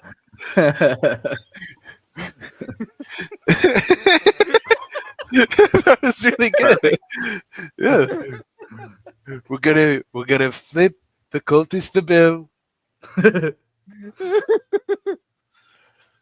Love those Imperial Fists. Love those Imperial Fists. Great builders. They Great love builders. their sandcastles. Then we'll build an imperial castle, 50 feet high, or 50 kilometers high. It's gonna be gold. It's gonna be gold. It's gonna be good. It's gonna be paid by the cultists. It's going to be paid by the cultists. It's going to be huge. Huge. Emperor Trump. Future we all hope for. Keep those illegal Tau out, as Jax Carnage said. Thank you, Jax Carnage, in the chat. Deport the Eldar. Make Terra great again. Like deport them out of the galaxy, you mean, right? Like Yeah. Deport them with a bolter shell. back to the webway with you. You know, honestly, I really do subscribe to those kind of beliefs. On the topic of beliefs, No. though Rogal Dorn was lost in the years after the heresy, his legacy endures, etched into every oath, every stone, every life given without hesitation. His final, yeah, mildly upset frog, deport all Xenos to hell, where they belong. Imperium, fuck yeah. I want to see all them village Xenos in hell, alongside Margaret Thatcher. Anyway, too soon. His final acts were not glorious, but necessary. Sacrifices made in silence for the Imperium's survival. His sons carry that same cold clarity. They do not bend. They do not retreat. Victory is earned through endurance, often paid in blood. The Siege of Terra marked them in its ashes. They rebuilt their identity, naming companies after walls and gates held, casting off former names for ones forged in trial. Slaughter, Severance, Life Taker. Dorn had chosen his defiance. They became wall brothers, guardians of what they once bled to defend. For 15 centuries, they stood vigil until Ardementura. There, against the Chrome, the fists were nearly annihilated. One survived to bear the tale. Yet even in near extinction, their silence did not break. They do not seek recognition. They study the Codex with devotion. Yet where Gilman consul's caution, they endure. Others call it stubbornness. They call it duty. Oh yeah, Jax Carnage. It's like a scene of I meant this one. Oh, okay. Sorry. Yeah, mildly upset frog. That was way better. If Xenos didn't want to be in hell, why were they not made in the Emperor's image? Curious. I agree. As Jax Carnage, I was made in the Emperor's image, as are all sons of the Carnage. Yeah. Cool. But oh yeah, continue. Oh, nothing. What are you gonna say? Oh, great. That's a reverse segue where you like just derail. Yeah, I genuinely I had an idea and it's gone. I'll figure it out. You say what you were gonna say, which is probably gonna be better. Okay. Traditions. At this point, the fists they pick up a new tradition as well. They still have their scrimshawing that we know and love, especially Court. He's picking up a new hobby of scrimshawing and the pain glove. So I got two quotes here. The scrimshawing. This is a beautiful scrimshawing Imperial Fist mantra. Fists of beauty, fingers of death. Emperor's fists with death is our tryst. So fuck it, whatever that means. But the pain glove is probably better to think about. Pain is a lesson. that the universe teaches. Pain is the preserver from injury. Pain perpetuates our lives. It is healing, purifying scalpel of our souls. Pain is the wine of communion with heroes. It is quicksilver pancreas for panacea for weakness, and the quintessential of the dedicated existence. Pain is a philosophic vitriol that transmute mere mortals into immortal. It is the sublime, the golden astral fire. And this is an anonymous chaplain. It's explaining the Imperial Fist neophytes, the philosophy behind the use of the pain gloves.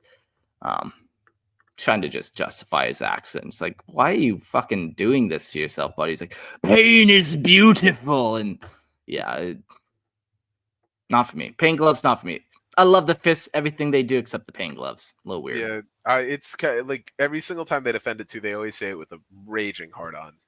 So Yeah, it's, fuck. Yeah, it's Fuck it's you, I'm really up to the weird. pain glove. And they just storm off with Yeah, you want lyrics, to say some shit? Yeah, well, I'm gonna say some shit in the pain glove. Fuck. Yeah. You never Now, want to boy, walk in without I knocking on the says, pain hey, glove. you done messed up. It's time to go into the pain glove. Pain glove time, yeah. It's pain glove time, boy. Yeah, so they still have those two lovely traditions, but they've also picked up the Feast of Blades, which is another kind of not quite last wall protocolish, but just a way to tie chapters together, their lineage together. They eat swords. Yep. Yep. The Feast of Blades is a centennial trial of endurance and martial resolve. How many swords can you eat, Jimothy? Jimothy. Give me the longest one you got. Yeah. This is the real And like sped up version of like a hot dog eating contest, but like oh gosh, with swords. paddle faster. I hear banjo music.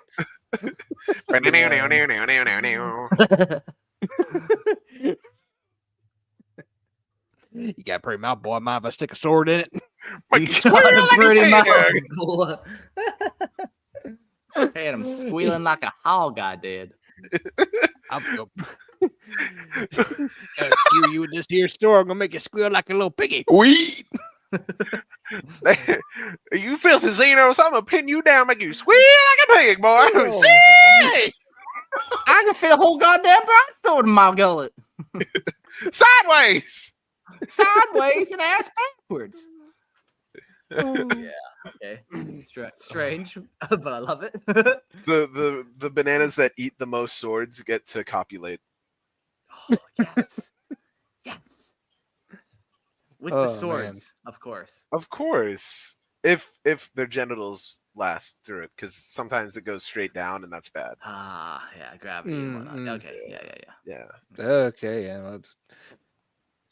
It's another Saturday. I'm sorry, dear Imperial listeners. I don't know what the heck kind of tangent we just went on, but this Listen, that was this is a Jack's Carnage tangent, right? We all worship Yeah. Slanesh, we all dream of eating swords. Fist. We all dream of it. It'll be huge. Huge. Listen, this is what we do now. It'll be huge. This is what we eat do. swords. We're gonna go on tangents. They're gonna be beautiful, beautiful little tangents. And now we're gonna get back to the notes. The Feast of Blades is a centennial trial. Oh yeah, we haven't even talked about them yet. We haven't even we haven't I don't said even know what it anything is. else. Yeah, we built this whole like idea of what it was. And every 7 years they get together and they eat the swords. At least we could lie to the Lorehammer viewers and not talk about it. We could just move on. What do they fucking know? It's okay. We'll fix this They all don't in post read. anyway. I bless the soul that has to that has to edit No, this. they're already cursed. Okay. Thrice damned, even. They will not be risen. They shan't. Okay. I just lost my place. Here we go. The Feast of Blades is a centennial trial of endurance and martial resolve, observed by the Imperial Fists chapter and its successor brethren. Each chapter dispatches a single warrior, most often a company champion, to stand in solemn contest. The successors of Dorn differ wildly, Some shaped by divergent doctrines, others forged by isolation in the void. Many are fleet-based with no fixed fortress, drifting ever between wars. Centuries may pass without brothers crossing paths. Yet even stone must be reforged lest it fracture. Thus the Feast of Blades endures, a ritual assembly where each chapter selects a champion to engage in ritual combat, proving strength, discipline, and the loyalty to Dorn's legacy. The feast has endured for 8,140 standard years. That is a very specific amount. Tradition dictates it must be held at least once every 100 Terran years. Through a hosting chapter may summon the feast earlier should the need or will arise. Combat follows rigid, ancient codes, duels of ritual purity, rarely to the death, but never lacking in finality. Over many solar days, one warrior will stand above all. One will be named champion. Victory bestows grave honor. The victor and his chapter claim the Dorn's blade, an artifact of solemn import, and the right to host the next feast within a century. Rivalries carved in scar and steel often linger long beyond the feast. 12 chapters attend 12 chapters attend with regularity, though the burdens of war often thin their number. The galaxy offers no mercy, and duty takes precedence over ceremony. Rogal Dorn, in the ashes of the heresy, decreed the Feast of Blades to bind his sons scattered and scarred in brotherhood unbroken. So long as it is held, his legacy endures. I really don't like how vague it was because it still could be a sword eating contest. Don't worry, we get deeper. Don't worry. Just like those Okay, swords good. down the gullet, we learn more. Yes. Oh, thank God. If they weren't eating swords, I'd be upset. Yeah, But it'd be awfully fucking misleading. I'll tell you what. yeah, it's in the name. It's like if you had the Imperial Fists and your logo's a foot. You're like, what? Yeah, right. I like Jack Carnage's comment here. Now all I can imagine is cowboy Imperial Fists that swallow swords and get in pistol shootouts. Yeah, we're gonna have ourselves a sword in competition. Yeah, we're gonna eat the swords and we're gonna shoot you. Yeah. And not always in that order. Yeah. Lysander just feels so out of place. He's like, well, I want to go chuck some logs. Oh, imagine they in the old cartoons when they a character would shoot at another character and the character would go and drink water and it all pour out of them. Yeah. That's what happens, but with swords. Oh, just they clank out of the body. Is that a gene seed deficit? Like sword they have or something? iron within. Yeah, if they get shot too many times, they start leaking swords. Yeah. But only when they get shot in the stomach. Yeah. Are standard years still 1,000 days? Man, I remember we were talking about this not too long ago, and that's what it seemed like it was. I forget that exact breakdown though. Why do you ask? Because I just I guess the fact that now it's taking place over if it is 1,000 year or if it's 1,000 days, wouldn't that make it closer to the actual 10,000 year total than rather than it being 8,140 standard years? Yeah, I see what you're saying. Has it been going on for 10,000 years in our head, or has it been going on for No, I think because this happened after the Great Scouring. This is pretty established a couple thousand years after. Rogal Dorn has left at this point, which has been at least 800 years. But I thought the Great Crusade was only 200 years. So the Great Crusade was 200, and then the Horus Heresy was 11, and then the Great Scouring was close to 1,000 years, and Rogal Dorn lived for 700 of those. Mm-hmm. I would almost even say that the Great Scouring ended when Rogal Dorn died. Maybe that's almost a good cutoff point, kinda. But Rogal Dorn, I thought Rogal Dorn said that Rogal Dorn decreed the feast. That's why I'm confused, because it's the feast wasn't. Yeah, it says in the ashes of the Horus Heresy decreed the feast. Rogal Dorn in the ashes of the Horus Heresy decreed the feast of Blades. So it's Rogal Dorn had to say that it was going to happen. Yeah, interesting. You know what? It is possible that it's fucked, and we could chalk it. You're into right. That category. You're right. But, you're right. You're right. Fucking whoever wrote these notes is an idiot. I'll tell you what. They make us look like idiots when we have to read them. Yeah, honestly, and because I'm actually a really good reader, but I read them exactly how they're spelled. So if there's typos, I read that out. Yeah, and then it like it stumbles you, and it's Yeah. just it's hard, man. You know. But Let's see. The real Jack Carnage. We need to schedule this note writer to be servitorized. So Yeah. for Rogal Dorn to come back, Imperial Fists update in order to revive interest in the Shattered Press. yeah. Red Bionic Hand, the Crimson Fist, if you will. Yeah, that one's a fun one. I like Christian's idea of him coming back and like uniting the Imperial Fists and the Iron Hands. That one's a little harder. He did a good job of explaining it, but I think it'd be cool if they like announced him in a commercial and they did the Red Fist and they only did it as like Metal Gear Solid 6, the entire, or Metal Gear Solid 5, and they're like, no one hears a word. yeah. We can hope. Come on, Yeah, GW. exactly. They like it shoots out and he's got a big rock sticking out of his head. Jax Carnage says maybe he becomes a Templar, Black Templar. Yeah, like I think that's probably the case. I would like to see that. If Rogal Dorn comes back, he doesn't come back as a stern, stoic person. He comes back as almost a berserker. He's angry. He's pissed off. All he wants to do is go crusade. Like that's his fucking thing. He has no more of that patience left. It's just rage, essentially. Rage and vengeance and maybe a little redemption. That could also explain why his sons don't get like the actual Black Rage, where it's like they become him. It's more like you get some of the aspects of it because I'm dead morally, but not solely. It makes exactly. Sense too. I mean, it would make sense too. He joined the Templars because he never liked the Codex Astartes to begin with. The Templars use it as toilet paper, so that works just fine.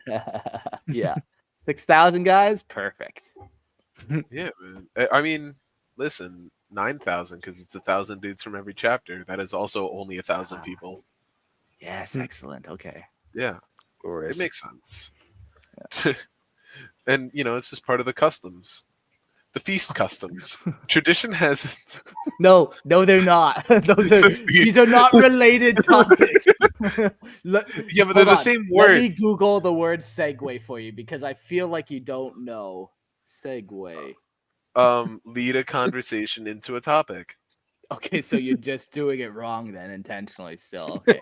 No, that's Partly. fine as long as you're aware. Listen, no, okay, hold on. I used a word that was in the word that was at the start and what it is the topic. Listen, you little shit. This is a segue here. Yeah, you can just hop on that bad boy, those two wheels, and segue around town. Would it be possible to play segue tricks, like royalty-free segue tricks in the background while I read? Yeah, fucking hitting half pipes on just segways. Like, yeah, some dude just like, fuck it, yeah! Yes, doing backflips. Holy shit. Oh, that'd be They rad. see me Why are they out in roll the middle of the on wilderness? Segways. Because you can go anywhere on a Segway. That's the thing about a Segway. It might take you to the internet, or it might take you to custom traditions, feast customs, or whatever. Yeah, and you know, sometimes you have to take a segue through like international stuff, and then you have to take it through customs, feast customs, tradition. Tradition has it that the Feast of Blades is a He's just bad at the. He's just bad at them. I'm not. I'm real good. I make them at night.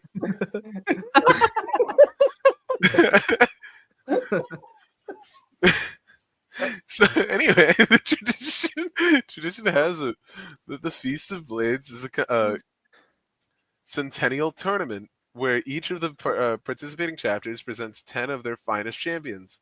A series of individual fights are scheduled and fought until only one clear winner remains. The chapter that claims victory in the feast is allowed to schedule another before 100 Terran years have passed. The Feast of Blades serves its purpose. Many pacts are created and obligations honored amongst the sons of Dorn during the feast. But all Astartes are bred for victory.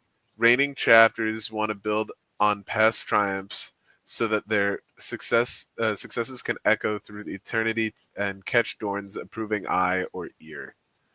wherever the Primarch might now be. The winning of the previous the winner of the previous feast calls the next feast to best complement their advantage. The prowess of their champions and the perceived weakness of their opponent chapters. If a chapter is unable to attend the feast, as has been known to happen on occasion due to the combat commitments, they may request another chapter to take their place. So there's enough chapters to like, hey man, I can't go this weekend. Can you do it for me? I got work. This orc rebellion kind of happened. I gotta go deal with it. But Yeah, like I really want to go. Love eating swords, but like, I love it. Oh man, this is how their Belcher gland was fucked up. Their acid spit. They fucking ate the sword. It nicked the gland. They ate too many swords. Yeah. Oh fuck. Maybe they're two-handing them sometimes. I don't. Sometimes probably yeah. They're sturdy, so they definitely are two-handing them. They can take it. I really. What really? No, of course not. It's just a segue. It's just a segue to the cage where they hold the ritual combat. But the cage is ceremony arena. It is not some dusty amphitheater. It is an architectural interpretation of the iron cage as far as all accounts allow. But the layout is changed between and within each round of the competition. Even in geometry of the field can be shifted during battles. When fighting in the feast, all combatants wear carapace armor like that worn by the scout marines of their chapter, which consisted of simple sparring arrangement, a tunic, a plated skirt, chest plate, codpiece, ceramic shoulder guards. Plate gauntlets and boots complete the armor. No helmet was worn, and both forearms and thighs were exposed. All combatants in the feats wear the original Imperial Fists Legion's colors in the cage as a sign of symbolic unity. On the one shoulder guards is the Allegiant yellow of the old 7th Legion. The second one bears the champion's own chapter's colors and iconography. This is really cool. This is I love how they kind of all put on the same tunic together, but they kind of still have that drawback. Yeah, what a fun event this would be. The rules of the feat. Sorry. They all wear like. So it's all the same tunic? Yeah, that's what it sounds like. They wear the same fatigues tunic under the carapace armor. Like, we're all Jack's Carnage here, so you know we all can fight. Yeah, exactly. Okay, that's fun of them. I thought it'd be like, you know, you got shirts and no shirts. Shirts and skins. Yeah. Okay. Nope, they got some funding, so they got jerseys for sure. The rules of the Feast of Blades are simple. Each round can be ended by a simple knockout. 2 champions enter the ring. The one that walks out of the cage is declared a winner. The competition lasts as long as one combatant remains standing. A combatant is only permitted 2 weapons within the cage, their own bodies, to use as they see fit, and a gladius, a ceremonial sword, that is selected about the cage. There are 2, one for each opponent. Or secreted, around the cage. The tips and edges of both blades are smeared with powerful paralytic toxin engineered by the Adeptus Mechanicus, especially for the feast. The more a combatant cuts his opponent, the more likely it is that they will be the first to go down unconscious. The combatant left standing will walk away victorious.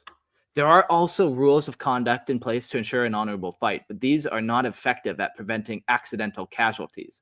In fact, accidental deaths are overlooked while deliberate debilitation is vocally objected against by all participating chapters. The sole remaining champion, after several rounds of such combat, wins the feast and is formally awarded the Dorn's Blade and his chapter's trophy and prize. It is the most ancient and revered artifact of Rogal Dorn by the Space Marine chapters descended from the Imperial Fists Legion.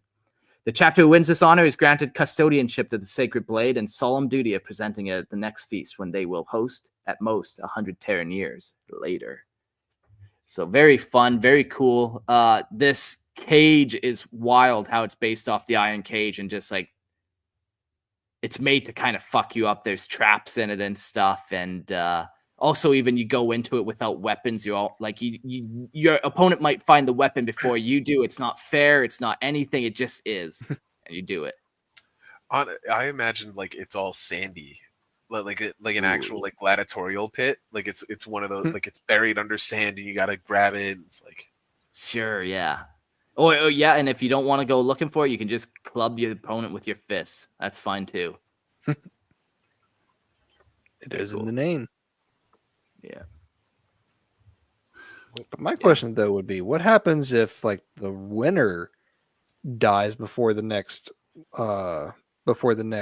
tournament can be held? Yeah, I would imagine just the chapter knows. well, yeah, it's in the chapter. I thought. Yeah. Yeah, like it's not like the guy who won the tournament is then like, all right, now you're in charge of organizing the next one. Here's the paperwork. Here's our vendors' phone numbers. Now remember to get those food trucks. That they're not doing that. Make sure you get in Chick-fil-A. Don't try and haggle with them. Mm-hmm. Don't haggle with them. Make sure it's spicy deluxe and with pepper jack, please. Actually, at my school, there one of the girls who was like running the PTA, got Chick-fil-A to pull out on us because she kept giving them shit and was like, "I know you're giving us 50% off, but give us more." And they went, "No," and then they just decided not to do our school anymore. Well, now I think that gives you the right to pull out on her. So appearance, Gerald, if you want to take it away. Okay, I know I have no comment on that. The Imperial Fists were the same striking yellow they bore during the Great Crusade, a color chosen by Dorn himself, meant to be seen across the battlefield to remind the enemy that the Imperium does not yield. Their symbol, a black clenched fist on a white field, that is displayed with clarity and purpose, a mark of duty rather than pride. Their armor is clean, disciplined, and without distraction. Each line sharp, each surface maintained with care. Like their doctrine, their appearance is precise, unmistakable, and utterly uncompromising. Tight. They're rad, dude. They're definitely autistic as shit. Like 100%. They're like you don't eat that many swords without. You don't. being, Yeah. And they're like, it needs to be yellow, and you're like, you can't get it a little dirty. And it needs to be yellow. Yeah, they're all right. They're pretty cool, banana boys. I still prefer them over the blueberries. So yeah, I mean, who doesn't? They're all fruits to me. Yeah, that was.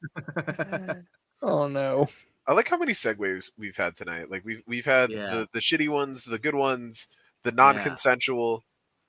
I think we're becoming masters of the segue. Yeah, even. Honestly, maybe the real segue was the wargear that we're talking about next. The Imperial maybe above all other arms.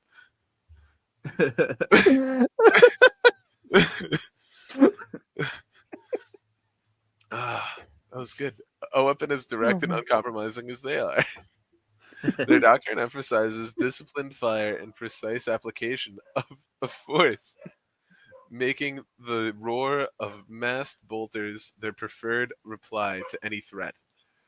From standard issue bolt guns to heavier variants like the heavy bolter and the storm bolter, they wield these weapons with unyielding.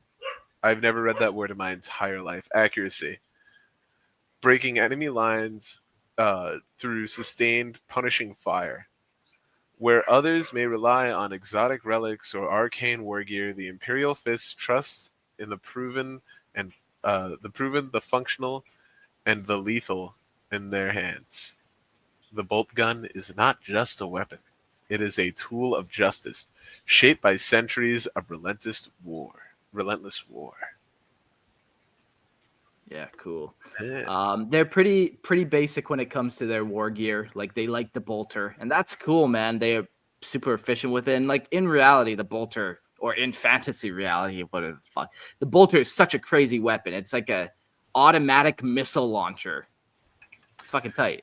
Yeah, that locks on too. It's rad. Yeah. Very cool. Well, that was the end of our notes. No more segues. We did it, boys. I like the Imperial Fists. I've always liked the Imperial Fists. It's funny after doing episodes, like just seeing the before and after ranking of how I rank them in my mind, where Imperial Fists, they were always high for me. They were always like an 8 in how much I liked them. And now they're a 9. You know, I like them a little bit more after doing this episode. I like learning about Rogal Dorn and that silent anger where eventually he snaps and makes shit happen more so than he normally does. I like that aspect. Yeah. I love the Imperial Fists and how they break down into the separate chapters based on personality. That's also very cool. Yeah, I think that might actually change my top 5 ranking of chapters. I might actually put the Imperial Fists in my top 5. Yeah, I think they belong there. You know, there's 3 chapters I think could be the poster boys: Imperial Fists, Dark Angels, or Ultramarines. You know, you could make a good argument for all 3 of them. I feel like I've seen more Imperial Fist like stuff with the Milky Way sweep video and all that stuff going around. It tends to be Imperial Fists. Yeah, they've always been pretty well liked. Like, you don't really have any haters where it's like Night Lords, fuck those guys who like that army. Like, yeah, honestly, Night Lords suck, bro, and they're just anybody who like. And also, Conrad. You're right, Jax Carnage. Yeah, Conrad Curtis is let the record show Jax Carnage is showing his distaste for Night Lords. Yeah, Night Lords are dog water. Yeah, Kurz is dog water. Yeah, like the Dark Angels one, they probably jumped from like a 6 to a 9 for me. Like, they had a pretty big jump after reading everything that happened. But yeah, Imperial Fist, just steady, stoic, always there, old, reliable. I love it. Yeah. You guys have any other thoughts? The blueberries are kind of really low on my list now for Space Marines. I just every time I learn more about another Space Marine faction, I hate them more. Yeah, pretty well. Because then you wonder why the fuck did they get all? Yeah, why are they at the front? Everybody else is better. Everybody else has something cooler about them. Mr. Stolen Valor Gilliman over there sweeps in at the end of Heresy to reform everything and take all the power. Yeah. Fuck that guy. Don't fuck him. Elves do that. Let's put him in the tunnel of terror. If it was up to me. Yeah, take about a week in the pain glove. You're going in the pain glove, boy. Put him in the pain glove. We're gonna put him in the pain glove. We're gonna make him pay for it.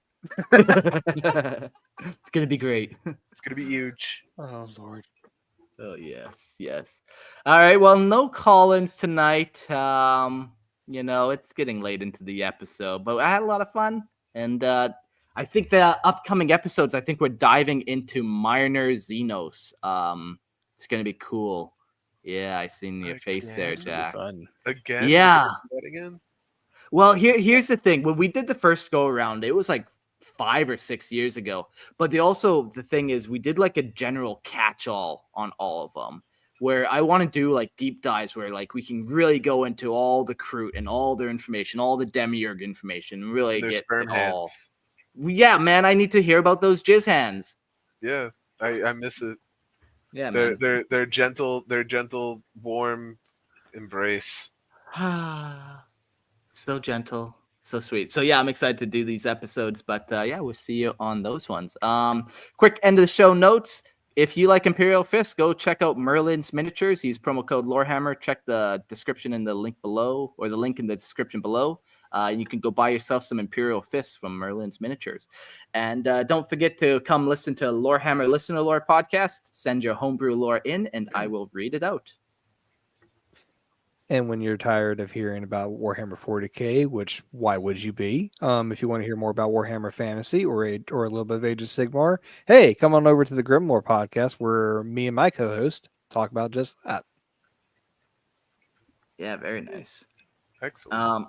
And if you want to shout anything out there, Jax, you're welcome to. Yeah, I just want to shout out how horrible the Night Lords are. And just say that I am the true Jax Carnage. There is no one else other than me. And me. Yeah, and him, and also I am Jax Carnage.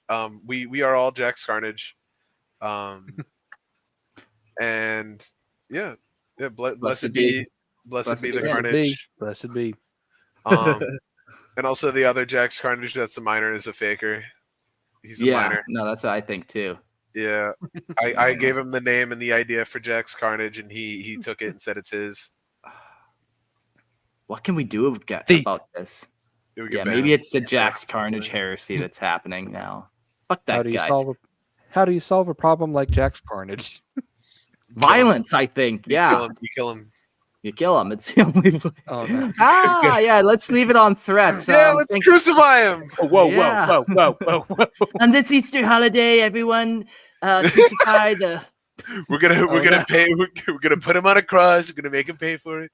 And we're gonna make Israel pay for it. And then 3 days later, thanks for coming to Warhammer. He's risen. He's risen. And then we're gonna kill the Pope. Oh no. I just want to say JD Vance's name does stand for it. Just killed the Pope Vance. All right. Yeah. And if you don't believe it, you're a fool. You're a fool. You're brainwashed. Get me out of here.